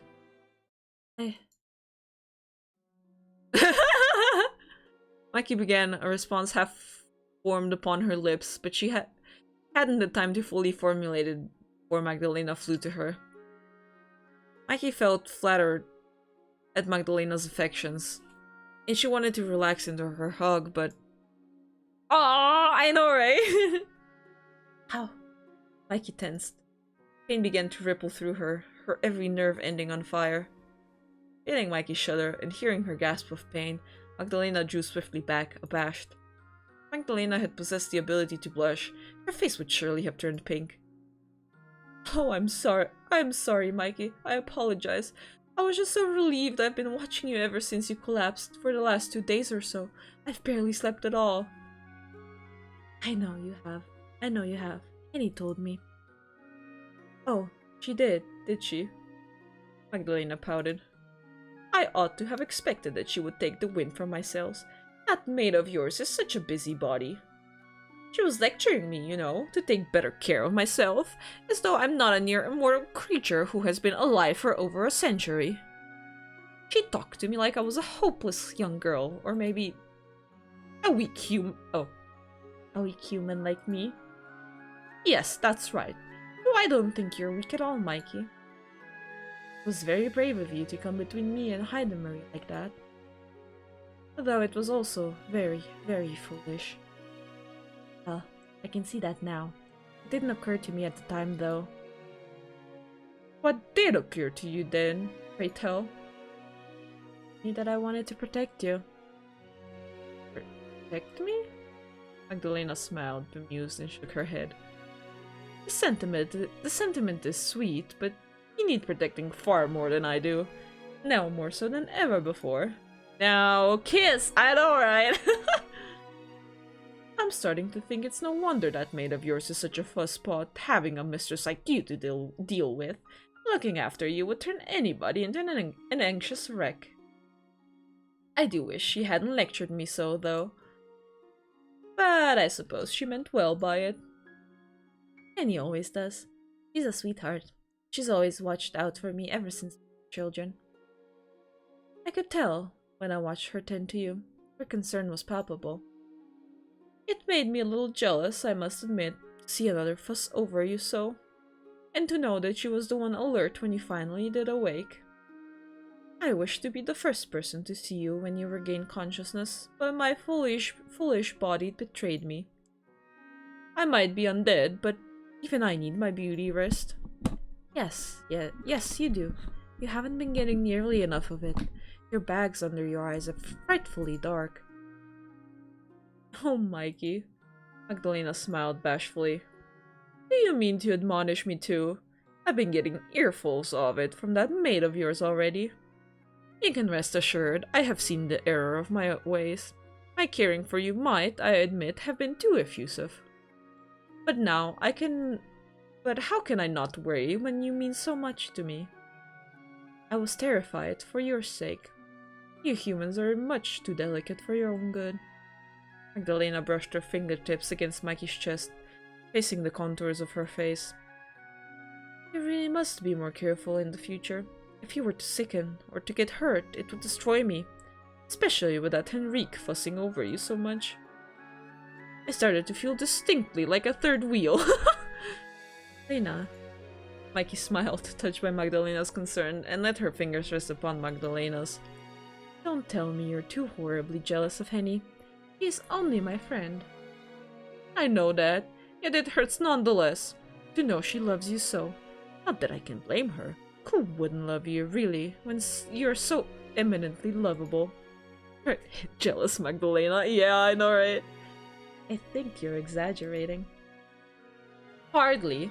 There's a lot to commend you for, though your intelligence might not be on the top of that list. Here Magdalena smiled, as did Mikey. The two women shared laughter, soft and pattering like falling rain, Mikey subdued by the ache in her chest which had yet to fully shift. Once their laughter had passed and Mikey had reassured Magdalena that yes, she was alright, and no, her unexpected embrace hadn't hurt, not that much at least, Mikey then dared to ask the question which had been playing upon her mind since she had awoken. I was just wondering. When Henny tried to run away with me last night, maybe it was the night before, I don't remember. My head is all in a jumble. Past an open bedroom, and inside, well, I saw a girl shackled to a bed, lying in the shadows. I didn't get a good look at her, but she seemed very young. And she had been very dead.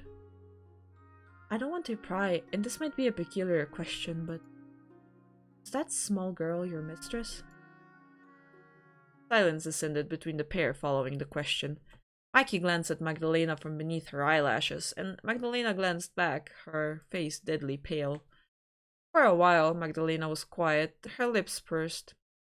Then, after heaving a small sigh, she spoke. Ah, yes. So it comes back to this, that girl. I thought you might ask about her, and for a good reason. She was, indeed, my mistress, and she really was a poor thing. My mistress's name, that poor creature, she was called Crystal. Though perhaps she had no need of that title after she was turned. I need... what?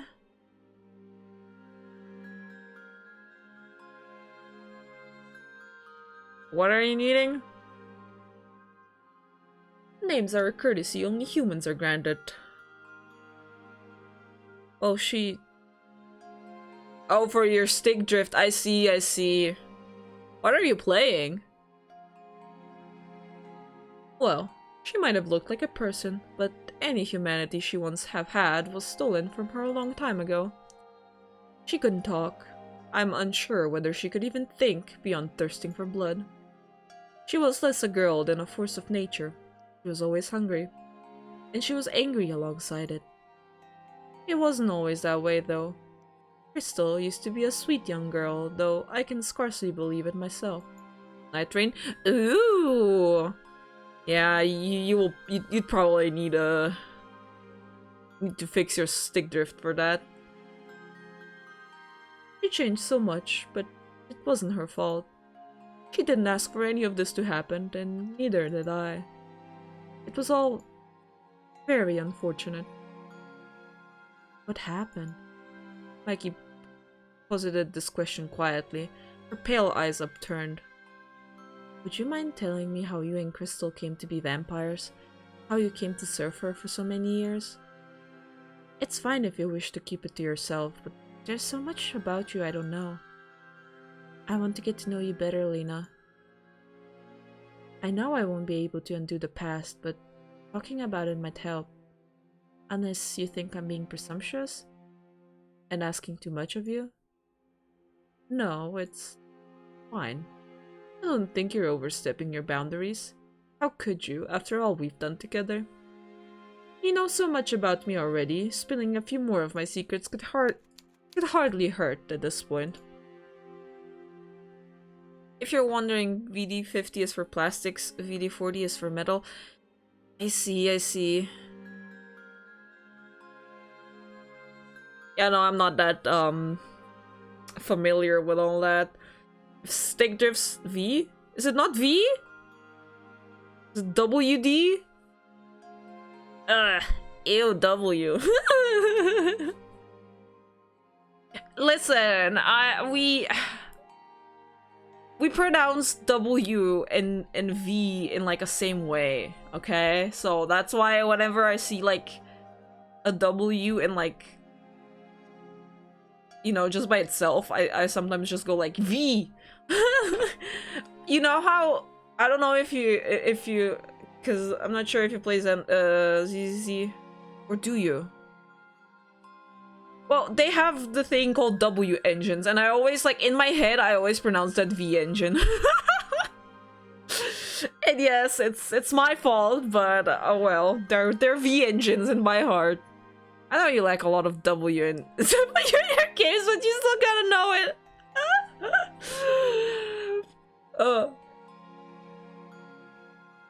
I mean, I know it when it's like, VD just sounds better. WD, That just kind of reminds me of Double D from Ed, Ed and Eddie.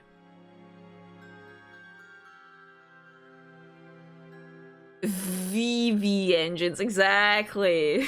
ZZ is based. I play ZZ, so I know what you're talking about. Yeah, then good.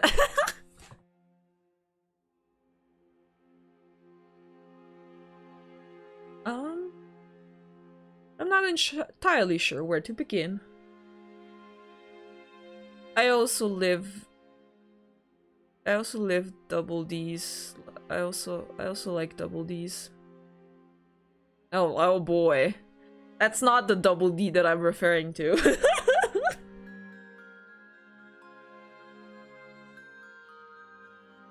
At the start, maybe? With my birth to a poor yet happy family in Inningen of little note or consequence. Oh, that is to go very far back indeed. More than a century ago. I would only get sentimental if I started to talk of my mother and father. Not that I could cry over them, even if I wanted to, so I think I'll spare you all that. Nicole is literally my wife, I'm delusional. Yeah, I know she's your wife's Kyo.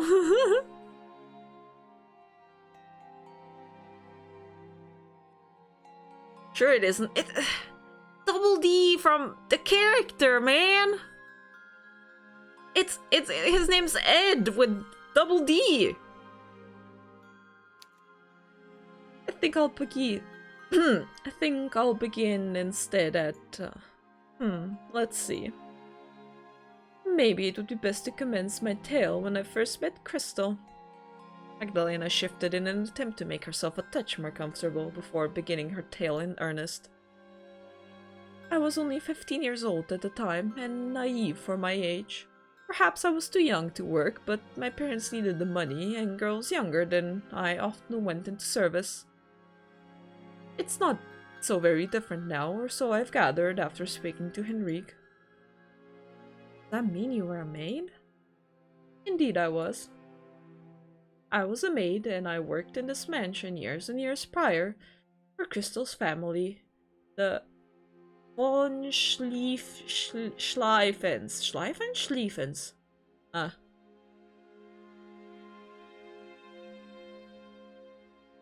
That was before this house had fallen into rack and ruin, before the hallways were thick with dust, before the air reeked of death. I was young and fresh-faced, and Crystal was not yet 3 years old when I began to work here, and during my employment I watched her grow. She wasn't particularly pretty, bless her, and she was horribly shy. She used to shrink away from the other maids, but she had a soft spot for me. She would sit with me while I was cleaning sometimes, although her parents had warned her against it, and I would try to cheer her up. She was neglected by her parents. When they spoke to her, it was only to chastise her. She didn't have any friends her own age to play with, nor any siblings. I think she was lonely. That must have been why she sought out my company. I was one of the younger maids who worked for the von Schlieffens, and I tried to pay her special attention. She rarely smiled around anybody else, but my silly stories and jokes were able to make her laugh. She wasn't pretty, like I said, but she smiled. Magdalena sighed and shook her head. I so badly wanted to protect that smile. I had 2 younger sisters of my own, and Crystal reminded me of them. I suppose I've always been protective, and I took it upon myself to look out for her. Eventually, even her aloof parents took notice of their daughter's attachment to me, and they decided to make me Crystal's nursemaid. Crystal hadn't gotten along very well with her previous nursemaids. She'd been sullen and sulky with them, and sometimes she even bit them. Perhaps that was important for what was to come later. But I can't blame Crystal for lashing out. She was constantly being pushed around at the whims of others. As a lady yourself, I imagine you know what she must have felt, rattling around in this empty house, on her lonesome. Yes, I can imagine it. My childhood was much the same, though I never bit anybody. I used to climb the trees in the garden, though, and pick the blackberries in the summer, and once I sneaked into my family's mausoleum. My mother was furious with me. I knew she would be, but I did it all the same. I think I was tired of listening to her all the time. Stifling. I suspect it was the same for... Oh, I suspect it was the same for Crystal. This house. Magdalena gestured about Mikey's bedroom, its high ceilings and the wide windows with the drawn curtains, through which the grey garden could be seen. It might be large, but it's lacking in warmth. It was cold even then, when it was full of people. It was nothing more than a cage. You could say, cage of roses. Crystal couldn't stand it. In fact, I rather think she despised it. I know, yeah. Roll the credits. Yo! She was at her happiest when the 2 of us were walking through the gardens hand in hand, and she could be free of the servants and her parents and all their guests. Crystal and I became so close I would even accompany her when her parents attended luncheons or soirees further afield in Augsburg and beyond. You're real proud of that one, huh? Shut up, Slimy! Don't shut up, don't shut up. I love it when you chat with me.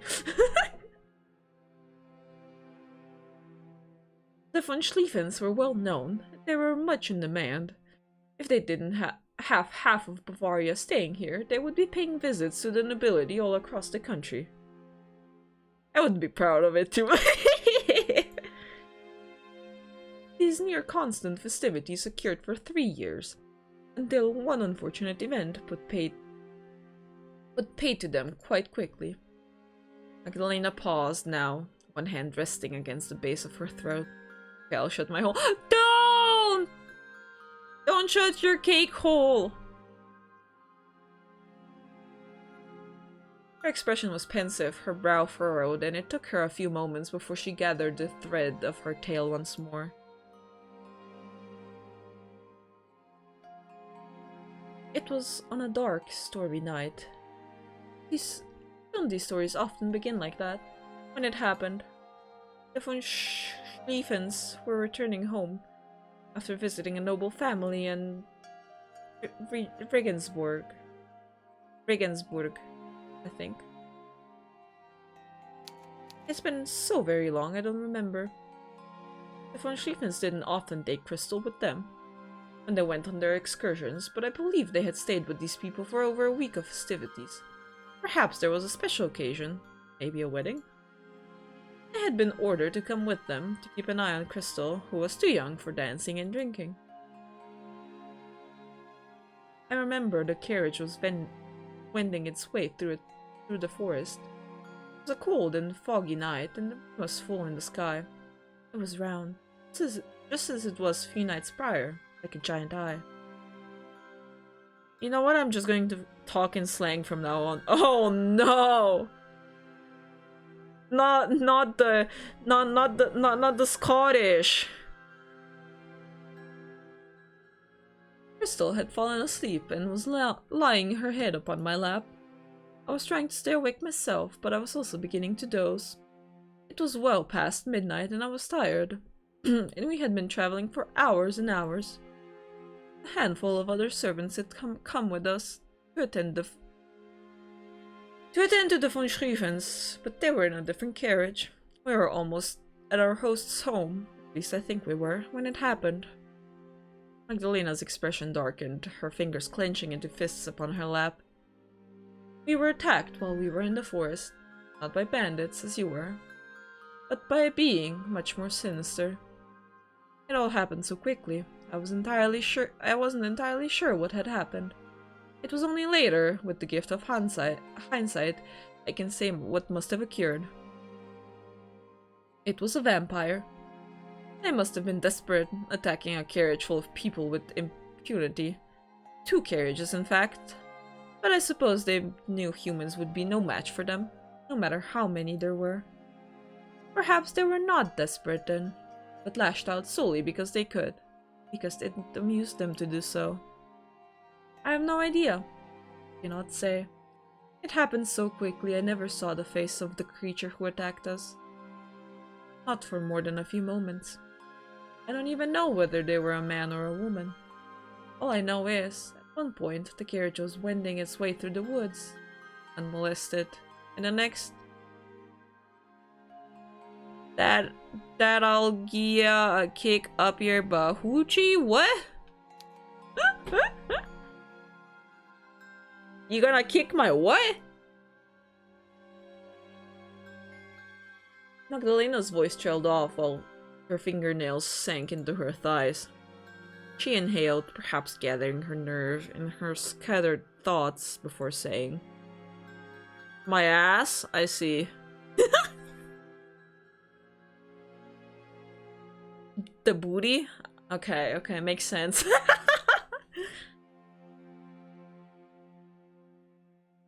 I knew something was wrong when I woke up. Are you proficient artistic in this slang here? You got that funny fanny boss? What the hell? Is everyone proficient in Scottish over here?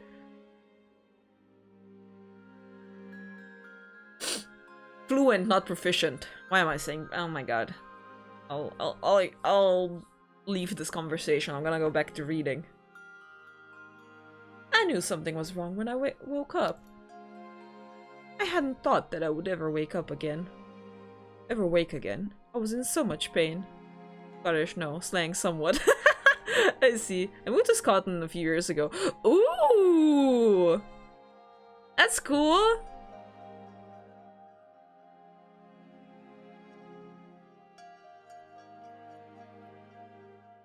The darkness had seemed absolute when I fainted, but I soon realized this was not the case. I was lying upon the forest floor among the strewn, scattered leaves like a discarded doll. My head hurt, and so did my limbs. There was an awful taste in my mouth, and I think I vomited. I don't remember. I do remember feeling that something was wrong, though. That I wasn't myself. I pressed a finger to my neck and found 2 marks there, which perforated my skin. That shook me, but even then, what happened didn't fully register until I pressed my fingers to the inside of my wrist. I thought I was being silly, fantasizing maybe. I'd always been one to get swept up in my own daydreams. Till I realized I didn't have a pulse. Skin was cold to the touch, and hard. It felt like marble. That was when I realized, though I had opened my eyes and I appeared to live on, I was not the same Magdalena I had been. And I wasn't really alive, either. I was dead. I didn't need to breathe, and my heart didn't beat. But I could still think, and sit up, and walk.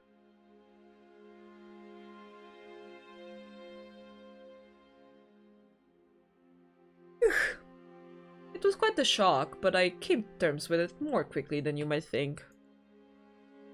I had to come to terms with it, lying in the middle of the forest as I was. I had no other choice. I don't know how I knew, but I was grimly aware that, should the sun rise, while I was still outdoors, I would turn to ashes. I looked around, and soon found the carriage I had been traveling in. It had been tipped to one side, and Lord and Lady von Schlieffen were still inside it, their bodies mangled. They were dead, at least. Properly dead, not like me. I didn't need to check their pulses to tell. The other servants they had traveled with had been similarly dispatched. Some were in one piece, but the others had been butchered, I suppose, is the only word for it. Bits of them were strewn everywhere. Why I had been bitten so cleanly, I know not. My assailant had torn me apart like they had the others. I doubt I would have been able to sit back up again. But never mind that. No good will come of trying to guess the motivations of my attacker. I don't know who attacked us, or why they spared me, in a sense. It was probably a whim. I wasn't the only one who survived this assault either, though I wish I was. I found her lying upon the forest floor, unconscious, her arms and legs bent at broken angles. I thought she was dead, but when I reached out to feel her pulse, she shifted. And that was when I knew. Crystal had died. She was still alive.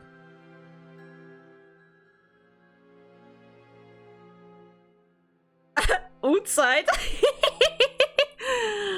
That's funny. She had been turned. She was only 6 years old. Magdalena winced at this and reached for her chest. There, her fingers twisted, as though seeking to wrench at her own heart, which no longer beat. I was able to retain much of my rationality after I was turned into a vampire, but my young mistress was less fortunate. The sweet, shy, stubborn girl I knew had vanished when she woke up. She had lost all her sense of right or wrong, and knew nothing save her own insatiable lust for blood. Her desire was so intense, I think it overwhelmed all her other senses. She could no longer talk upon waking, smile. She was out of control. I did not realize that, however, until I took her back to her home.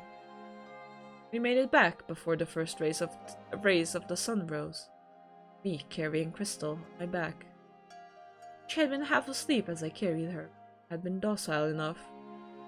But she changed when we returned to her old abode.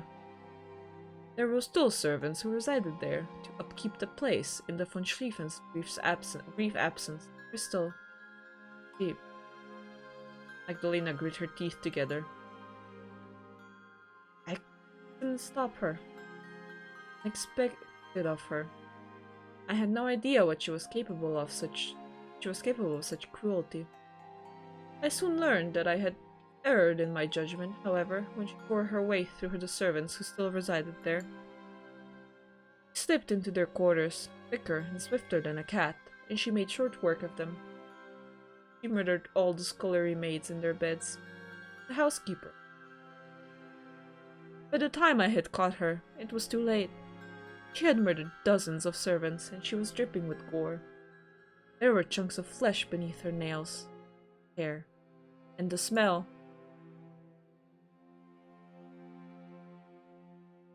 Magdalena pressed one hand to her mouth.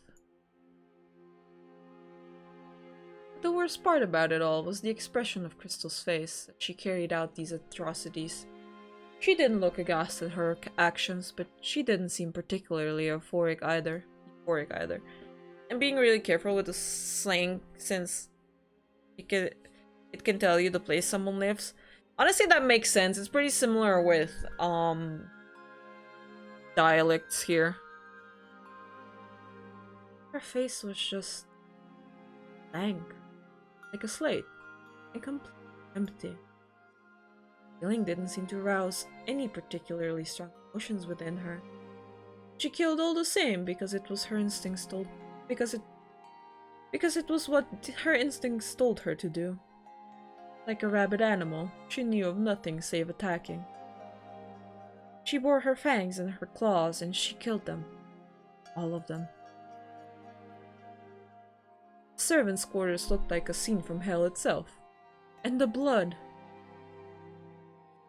I'm ashamed to admit that I found the smell quite enticing, but the horror of it all helped me resist.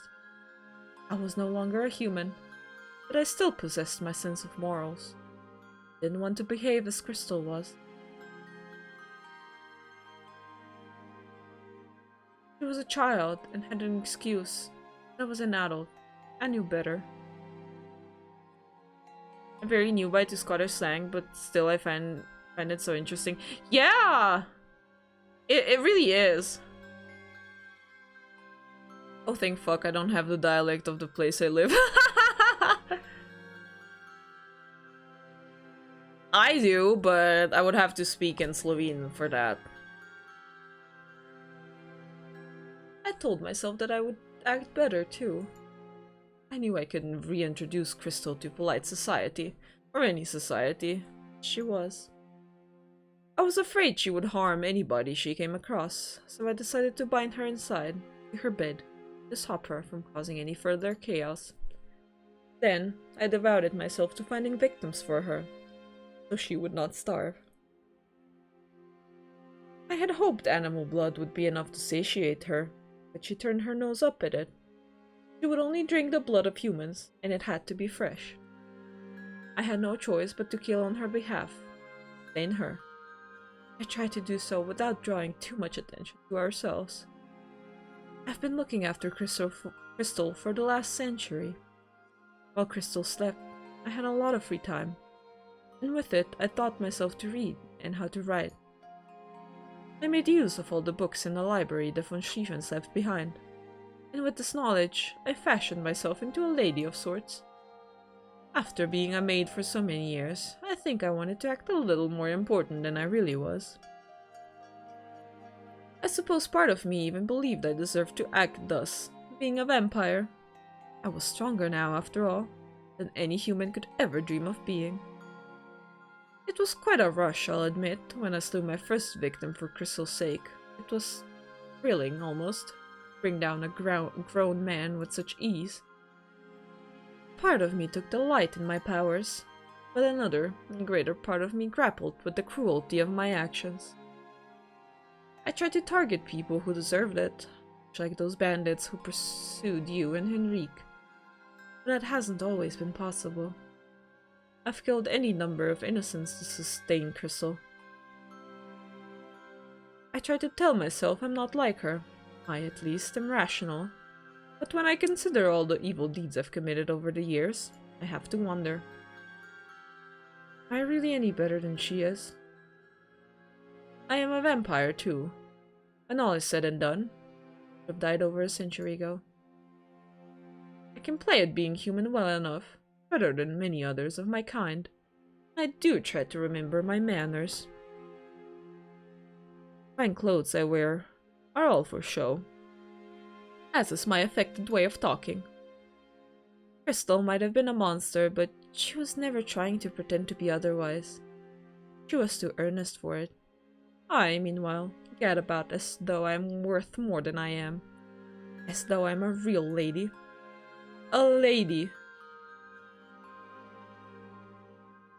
Magdalena scoffed, though it was without any humor. Though her lips were pulled into the grim facsimile of a smile, her eyes were dark and joyless. I could never be a lady like you, Mikey. I wasn't born into nobility. I'm just a hapless maid, playing pretend. But no, I'm not even that. I'm a monster. A murderer. I have no right to act with all these airs and graces, as though I'm so much better than anybody else. I have no right to be alive at all. Holy, sighed thus, once Magdalena had finished speaking. She looked at her companion with gentle, compassionate eyes, then reached forth. Taking one of Magdalena's gloved hands in her own, she squeezed and said, "You might see yourself as a monster, but I don't. I could never regard you like that." Magdalena sniffed, her shoulders trembling, though her eyes, as always, remained dry and devoid of tears. OMG, kiss! Maybe they will. This is the last chapter. You don't think me wicked after I caused you so much suffering? I kidnapped you, and if Marie hadn't killed my poor mistress, I'm certain I would have fed you to her in the end, as I have so many others. Yes, I know. But it's not as though you tricked me. You lent me no illusion that, should I remain in your home, I would not meet my end. I would not— You warned me, but still, I persisted in remaining here. You would have let me go, remember, had I not come to Henny's defense. Well, of course I remember. It was your self-sacrifice which first made me regard you, not as another morsel for my mistress, but as an equal. I thought the way you treated Henrique was admirable. My own mistress, Will's mother that is, would never have been so conscious.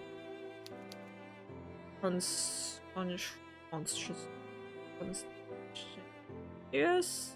I was never regarded as a friend of the family. I was only ever a servant. In that sense, I suppose I am somewhat jealous that you and Henny are so close. She is lucky to have a mistress like you. And Crystal was very lucky to have a maid like you. She was so unfailingly loyal. You stayed by her while you were alive, and continued to serve under her even after the pair of you were turned. That is why you performed so many immoral actions. It wasn't for the fun of it, nor the thrill, that you hunted down all those who traversed too close to your home. You did it because of your overwhelming loyalty for your mistress. You didn't want to let her die. Is that not right? It's right, yes. But oh, Marie was right to scorn me. Though I had the best of intentions, I was woefully misguided. The young girl I had cared for died a long time ago. She looked somewhat akin to my Crystal, but she was not her. She was not human. By prolonging her life in so unnatural a way, I only made her suffer more. If I truly loved her, I never would have chained her up indoors as I did. I should have let her starve. That would have been a real kindness. It's easy to say what you should have done now.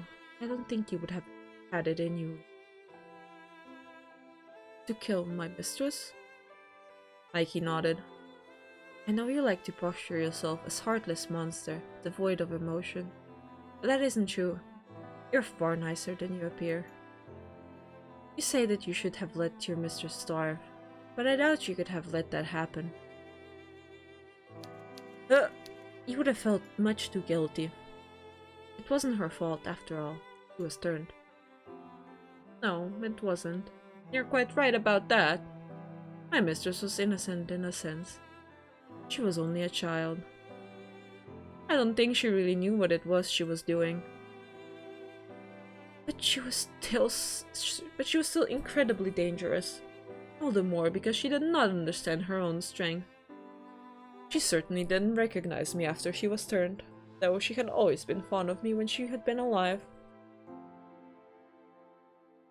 I would sit with her every day and try to penetrate the fog which shrouded her memories. To little avail. If she had known who I was, I like to think that she wouldn't have hurt me. But she still did. I knew she was a monster whose existence would cause others untold harm. Yet still, I could not kill her. I pitied her far too much. She was beyond being detestable, but I can't say the same about myself. I still maintained my sense, even after being turned, and I knew what I was doing was wrong. My hands are stained with so much blood, I fear I'll never be able to wash them clean. I'm glad that you still seem to care for me, Mikey. But how can you bear to be with me? Don't you think me unforgivably wicked? You might think you're wicked. I certainly said so enough times. But I do not. You were put in a difficult place, but I think you did the best you could. You're not a bad person, Lena. Just an unfortunate one. Never asked to be turned into a vampire either. I know that, but how am I supposed to live my life now? How can I ever forgive myself? Silence filled the room following Magdalena's exclamation. Her chest rose and fell with sharp, uneven breaths, and her eyelids trembled. Though Magdalena's skin was untouched by age, Mikey could see the years of pain and self-reproach written upon her. It pulled in her eyes, which seemed all of a sudden unfathomably deep. They were so full of self-loathing, Mikey feared she might drown in them. Mikey could see now, beyond all of Magdalena's bravado. She could see one clear, unmistakable truth. She could see that Magdalena despised herself. Magdalena had despised herself for many, many years. Ever since she had been turned into a vampire. Magdalena could not love herself. She had become something she considered evil. But Mikey could. She realized, been in love with Magdalena for a long while now. Nina. Mikey spoke softly, still squeezing Magdalena's hand. Can't say when, or if, you'll be able to forgive yourself. It isn't something for you have to think about all you've done in your try to come to your own conclusion. Oh, yeah. Yes, I thought you might say that. It's as I feared. Well, I've had a century to think things through. I already know what I think. I don't believe that I can be forgiven. It isn't possible. I've done too many awful things. Ida Marie should have put me to death a dozen times over. And not even that would be enough to cleanse all of my sins. They're too great, and they weigh upon me much too heavily. That might be true. And it's true, too. But I don't know all the pain you've brought. I know instead only you did me. I know that you did not wish to cause me any undue hurt. Mikey leaned in and pressed her other hand to Magdalena's cheek. Cupping it gently, her fingers splayed, she then said, and I know that you can't forgive yourself. I can. I forgive you, not on the behalf of your other victims. I'm afraid I don't have that authority. But for all you've ever done to me.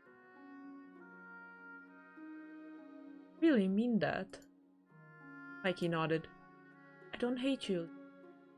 And I certainly don't think you're a monster. How could I, when I care for you so deeply?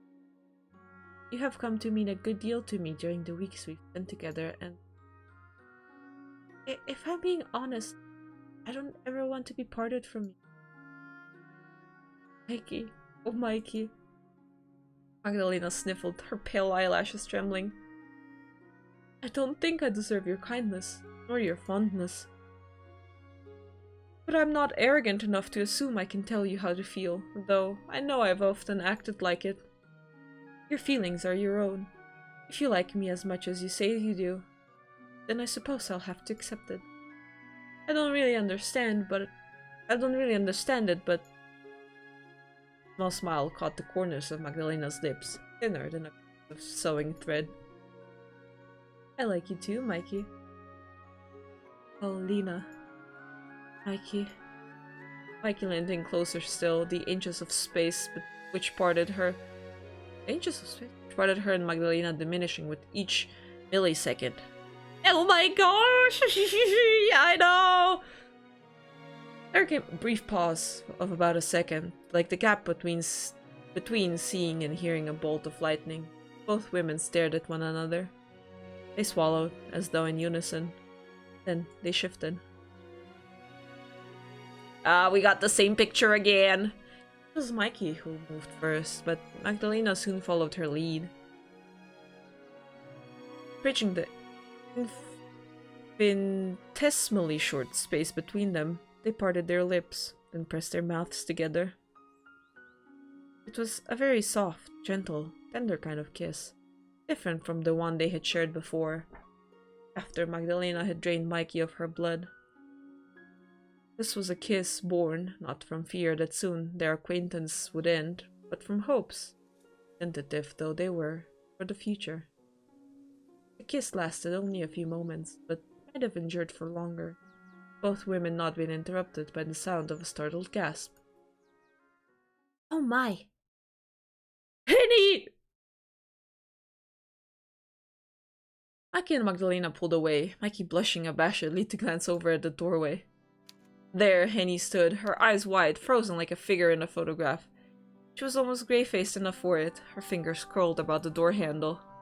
Mikey had half a mind to try and make excuses, tell Henny that things were not as they looked, but she hadn't had no chance to get any words out. You can see the hearts in the succubus eyes? Hehehehe. And he was already beginning to babble. I do beg your pardon, Mikey. I didn't mean to walk in on you. If you're otherwise engaged, I can always leave.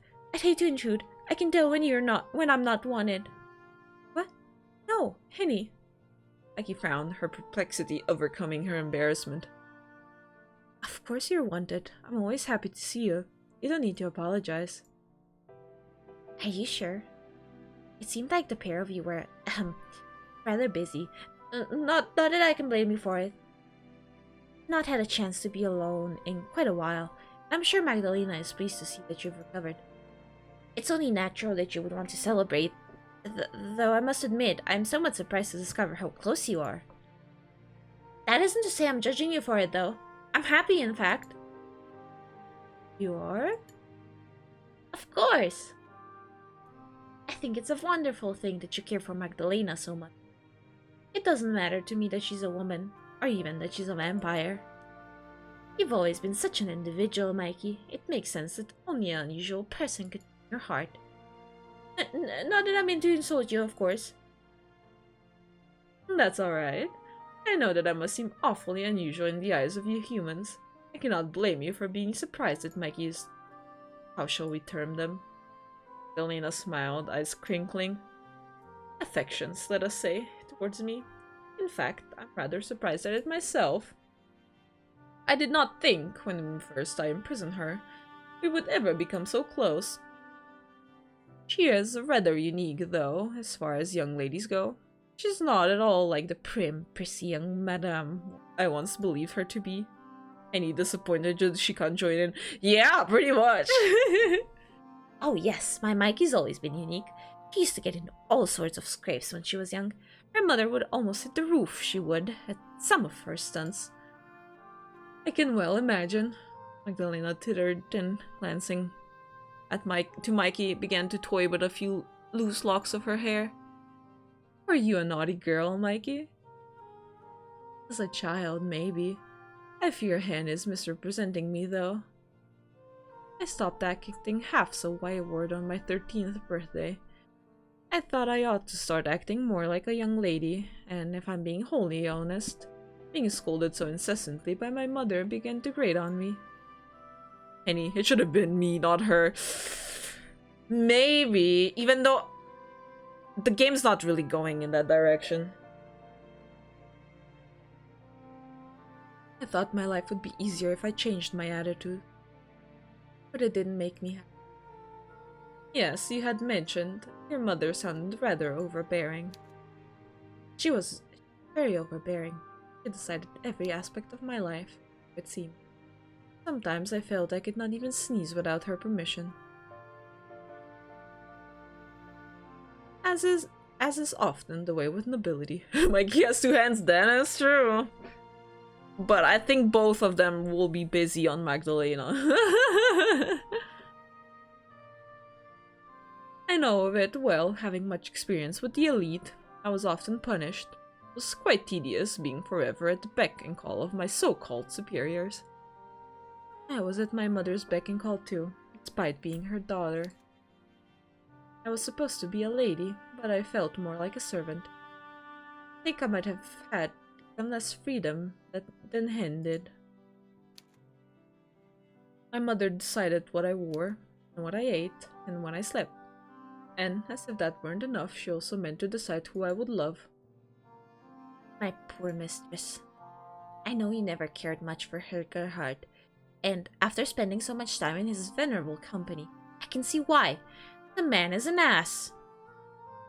Oh, he is, isn't he? Oh, that Latin. Mikey pulled a face. He's such a bore. He's so stuck up and self-important it was enough to turn my stomach. And he was small-minded too, for all his airs and graces. Can you believe, Mikey, that he didn't care twopence about what might have happened to you? I told him you've been kidnapped, yet he didn't even attempt to try to find you. It was as though, I don't know. As though he'd written you off as a bad business venture, like cargo that had fallen from a trading ship during a storm. That is often how it felt around. Yes. I'm not surprised that Herr Gerhard did not rush to my rescue. It would have been more surprising if he had. I would be very happy if I never saw him again. That is something I can concur with, at least. You have no need for a fiancé now. Not when you have me.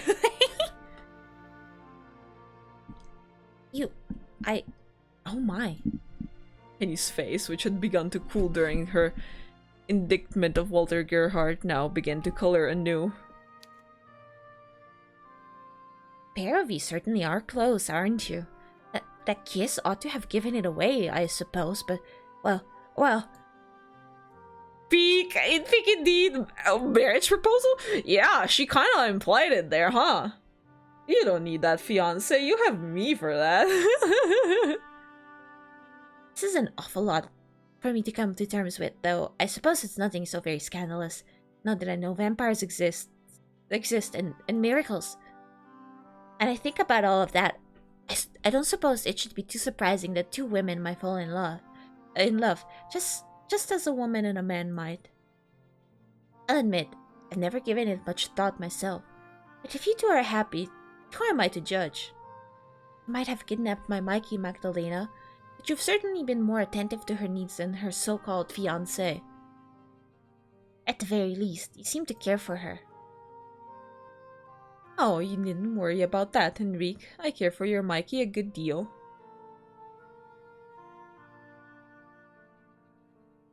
Yeah, she really was an ally there, huh?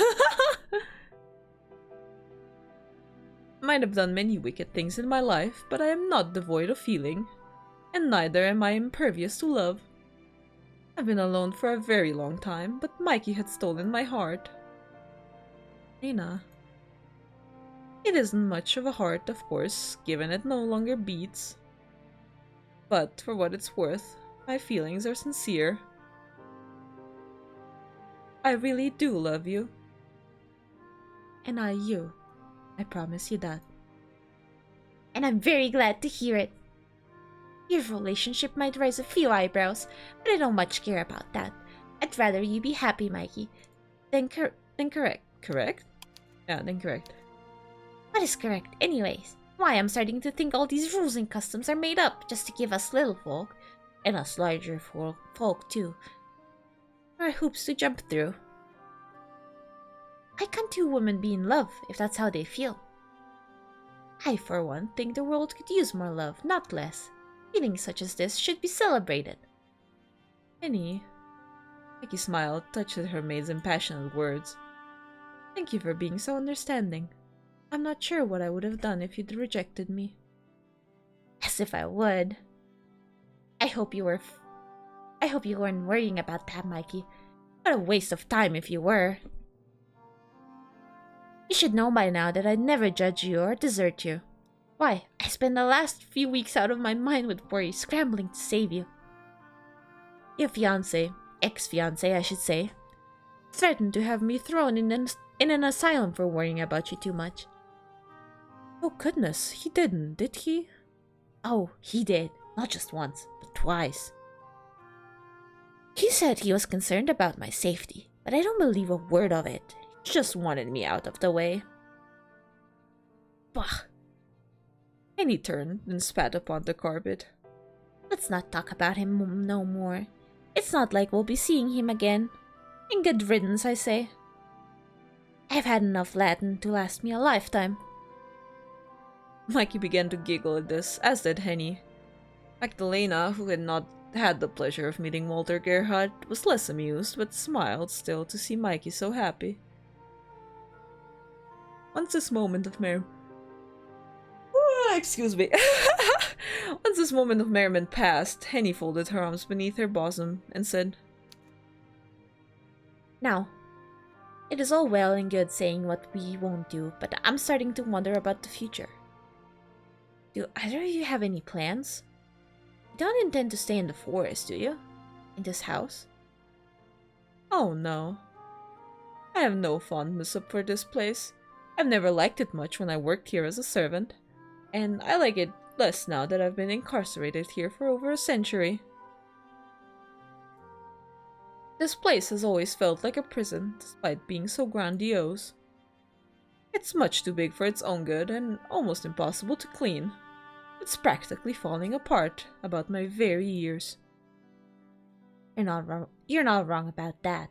This place needs a thorough cleaning before it's even to be halfway habitable. And even then, I think it's been left unloved for too long. I doubt it'll ever feel like real home. Lady von Essen would have been beside herself if her house had wound up in such a state. This place, unfortunately, has never felt like a home to me. It isn't where I was born, and it's not where I belong. My own family came from Inningen, which isn't far away from Augsburg. I would like to see my parents again, or my younger sisters, but they will be long dead by now. There is nothing left for me in this dreary abode. It is half decayed already, and makes me think of nothing but my young mistress's miserable fate.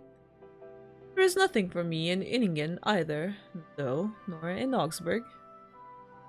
As a vampire, there is nothing for me anywhere. I have nowhere I can call my home now. But I think I could make a home, maybe.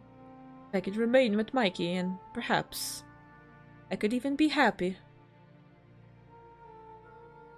What do you say? Would you like to live with me, Mikey?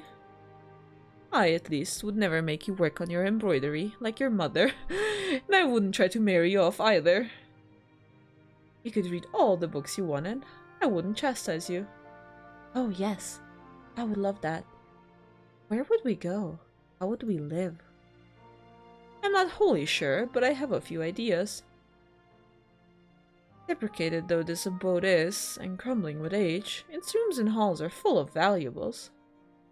Lord von Schlieffen was an avid collector of curios from the Middle East, and his rooms are full of trinkets which ought to fetch a good price from interested buyers.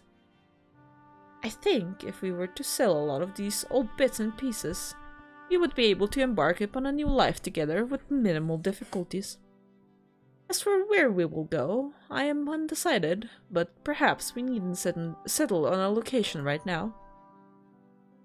Anything will be fine, I am sure. If I am with you. Oh, Lena. Mikey trembled at both Magdalena's gentle words and at her touch. Her cheeks turned pink as they so oft did when she and Magdalena were together, and it was with a sigh that she said,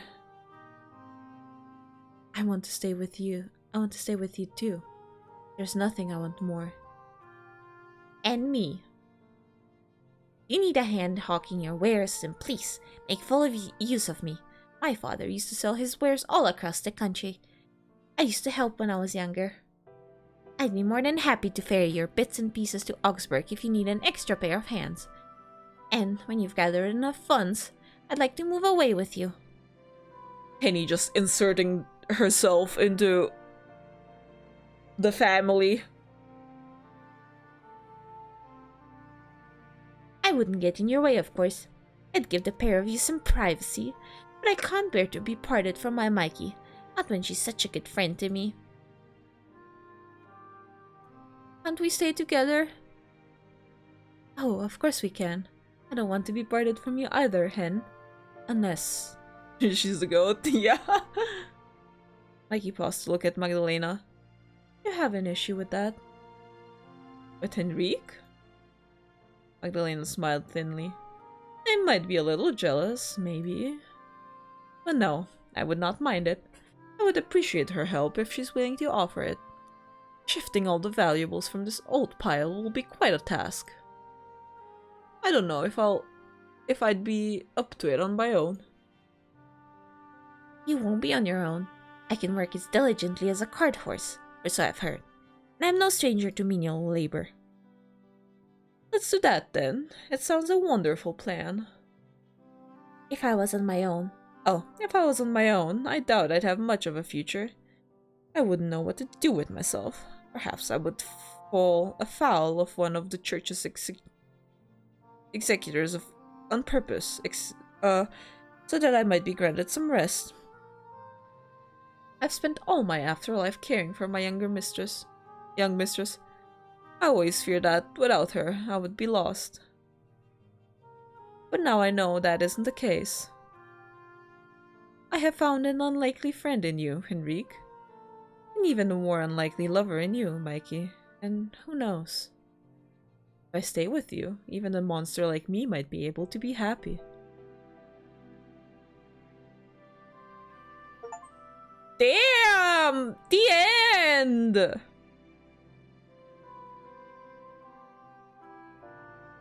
Oh yeah, it is the credits!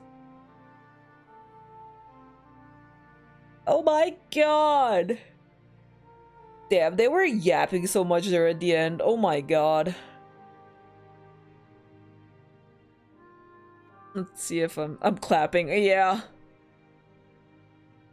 If we can skip this, I don't think we can. What a cute ending. It was! I think there's an epilogue, but then... I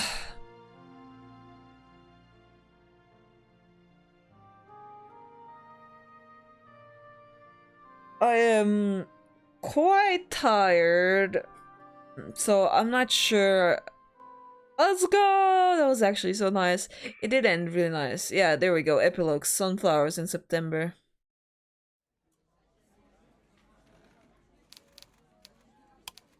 Okay, I hope this is not too long, but knowing this thing, it's probably gonna be so long. Heartwarming and uplifting. Yeah! It was late evening in Paris, and the sun had already set, the moon round and white in the sky like an egg. Despite the lateness of the hour, however, the streets were still lively.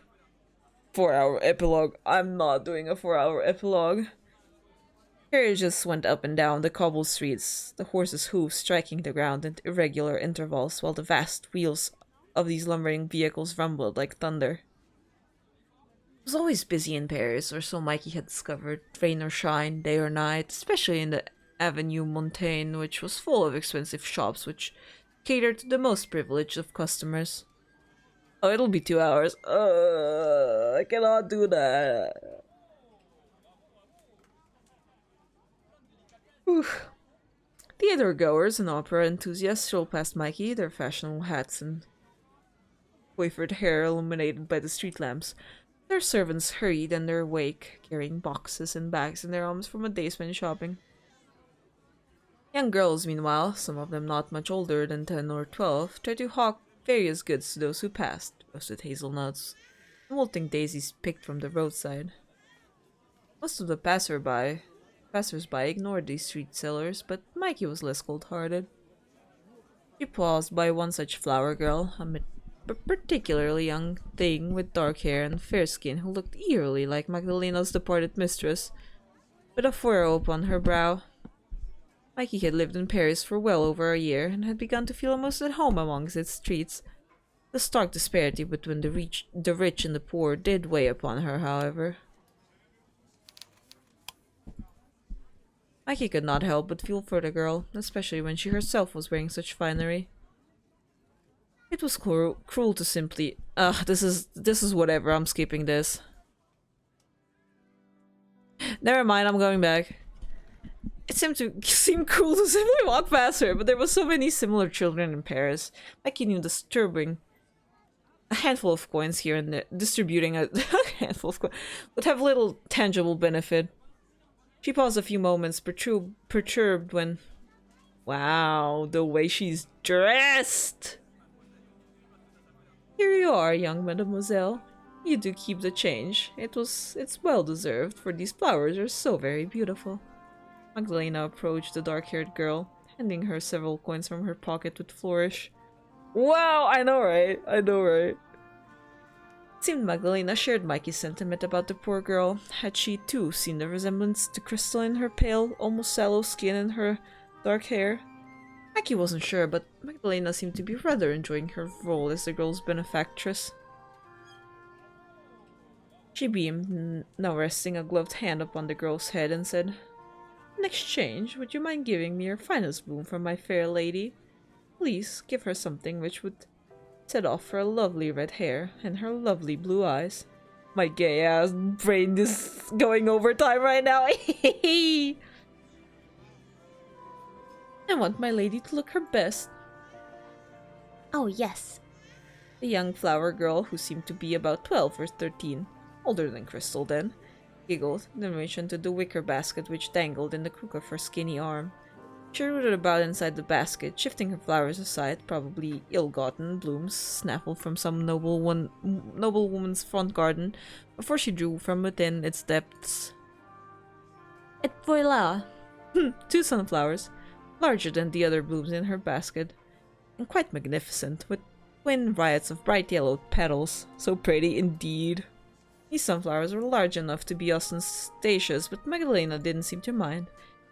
Instead, she seemed quite pleased with the flowers that the girl had presented her, beholding them as if they were fine treasures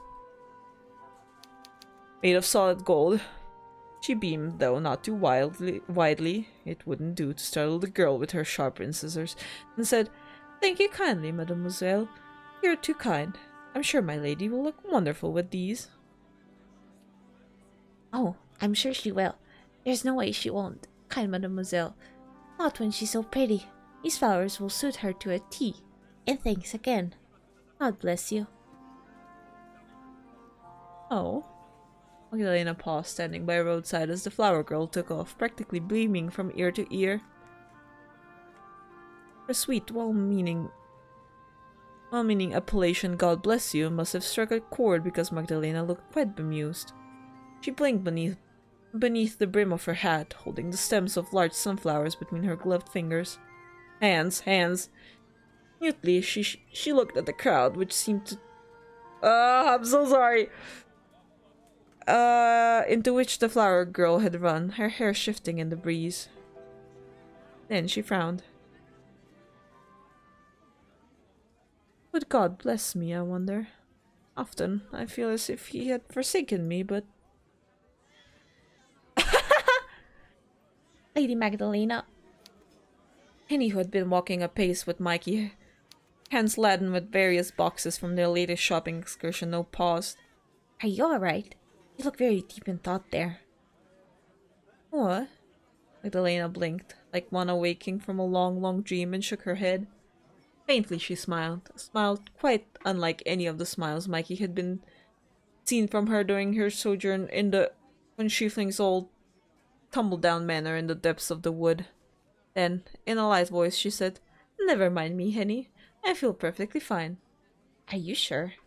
Henny smiled teasingly, though initially uneasy around Magdalena. She had grown quite comfortable with her during the year they had been together. And she sounded quite careful when she said, "If you're not careful, you get swept away by the tide and trampled underfoot." "Ah." Magdalena chuckled at this, then shook her head. I would like to see this crowd try. If they have any sense, they ought to know to keep their distance. True to Magdalena's words, the crowd were giving her something of a berth. Busy though the streets were, the men and the women, their children too, seemed naturally to avoid her, as if they knew no good could come of consorting with such a maiden.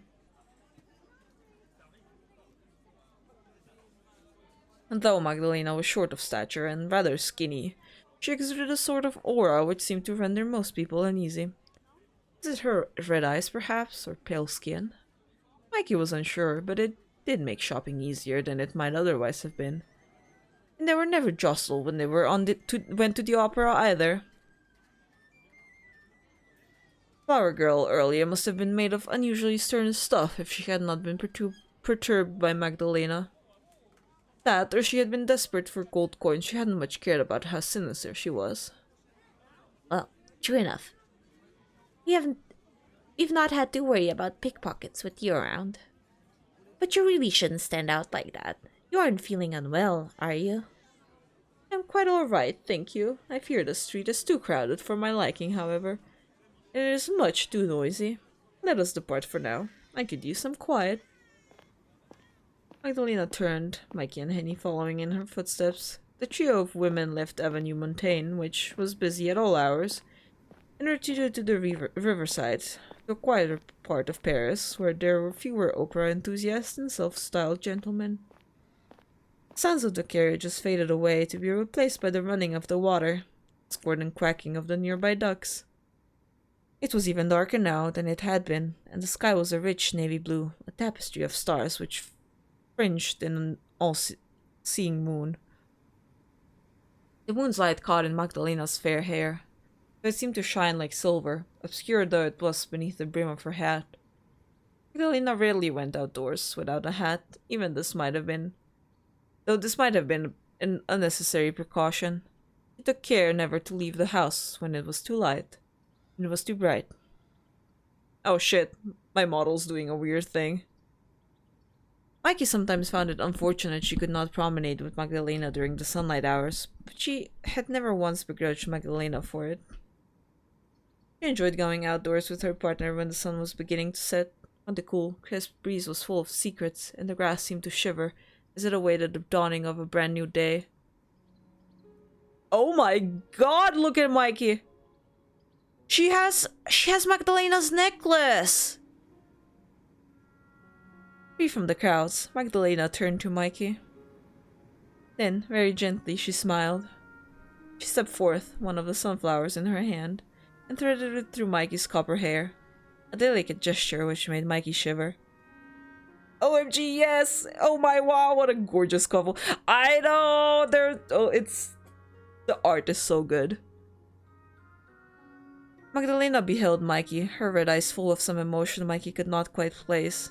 Affection, she imagined, or perhaps something deeper, as she said, "And now that we are on our own, I feel I ought to relay the young flowers girl's message to you. Such kind of words are wasted on me, given my true nature. But I hope God blesses you, my Mikey. You deserve it." Aw, look at this pic. The flowers in the back. Lena. Mikey blinked, a blush rose to her cheeks, pale pink. "That's very kind of you, but I think you deserve a few of those blessings yourself. I wouldn't want to take all of them." "Wouldn't that be greedy?" "Not at all. You can be as greedy as you want with me, Mikey. Everything I have, you may take. I do belong to you, after all, body and soul. And really, you needn't worry about God blessing me." "No? No, after all, I have you." Magdalena's red eyes softened. A gust of wind blew, stirring her hair, hem of her long coat. The wind is a paid actor? The yellow sunflowers in Mikey's hair was so very striking it might have been garish, especially when contrasted with her shock of vivid red hair. But it was late, and the lights were dim, and the sunflower instead seemed a very soft and lovely thing indeed. That sunflower seemed to carry within it a whole wealth of meaning. It was the sun which Magdalena could not stand beneath, for fear that she would burn to a crisp, that her body would be singed to ashes. Magdalena could not step out during the day, but she did not need to. Now, she had Mikey. Mikey would continue to shine upon her, smile at her. And, in that sense, perhaps Magdalena was very fortunate indeed. Both women had rescued the other. They had allowed one another to escape. And when Magdalena next spoke, Mikey felt her heart flutter. Mikey stared at Magdalena, who was so divinely beautiful. She put all the goddesses in the Greek pantheon to shame, and she said, And when we are together, I feel very, very blessed indeed." The end! The end! Let's go! What a nice ending! Yay! This was very nice. Alright. I have no idea where the spicy scene could have been though with the DLC, but I guess I'll go see that by myself. That was so lovely. It was. I definitely had some like what the fuck? I didn't click that. I clicked this. GG's. Oh my god. OMG, I saw that this had a spicy add-on. Yeah, that's what it says. I didn't get it yet, just in case, you know, so that I'm safe on Twitch. But I am curious to do it. I honestly thought this wouldn't take as much time. I wouldn't have yapped as much at the beginning if I knew this would be so long still. Like, that was my main complaint about this visual novel. Like, honestly, it was very well thought out, pretty okay, like, paced, I guess. Like, I feel like they had enough time to develop their relationship and all that, right? But the main thing that I kind of disliked was I feel like there were so many scenes that just dragged on so unnecessarily. Like, holy shit, I didn't care for some things. Like, ugh. And some things were like said in like 5 different ways. Pacing was a problem. Yeah, like, yeah, it was. But I mean in like a way of like, oh, you know, the kidnapping, the middle part with them getting closer together, and then just kind of like a time skip to like the final confrontation. That kind of pacing was good, but in terms of long stretches of whatever info dumping, not even info dumping, just something, that kind of pacing was bad. Reveal the over description of the garden at the very start should have clued us in. That's very true. That's very true. Uh Guys, I wanted to talk more about this game. I did really want to give a review, but I've been having a headache like the entire day today, and I don't feel so good, Mr. Stark. And I want to go rest. I'm just glad we got through the story. So I think I'll do more of the. What about Henny's friend? What was her name again? Agnes? Sleepy time, yes. Needs to get some rest. Thank you. Get hydrated, that's in order. I am getting hydrated. I need to hydrate while I voice act. She was important to the story for some reason. Oh yeah, we kind of got a lot of talk with Agnes, huh? You're so right for that. That one was so weird. I don't know. Maybe I'll talk about this tomorrow before I start gaming the Dark Souls. You know, gaming some Midir. I hope we can yap about the story soon, though. Yes, maybe tomorrow before the yeah. um. Really glad I caught your stream. Yeah, thank you so much for popping in. I really appreciated it. It was nice to talk to you. Sorry, I'm stuttering over here. Uh Usually I'm not like that at the end of a stream, but I was kind of thinking of canceling stream, but I didn't wanna. So, oh well. You ain't beating Dark Souls tomorrow. Well, probably not the whole thing, but if I beat Midir, it's gonna be good. If who knows? I'm so glad you did the cancel stream. Yeah, I know, but I mean, I am glad too. I'm glad we've finished Cage of Roses, but oh god, I'll go lay down now. If big if. All right, sorry guys for a very quick good night, the goodbye now here in the end. I'll see everyone tomorrow though, same time as today. Hope everyone has a very good day or a very good night. Thank you so much for hanging with me, hanging out with me and chatting. Yeah, see you tomorrow. Sleep well. Okay, go sleep, sausage nun. Sleep well, Lux. We love you. Bye, Lux. Bye bye, guys.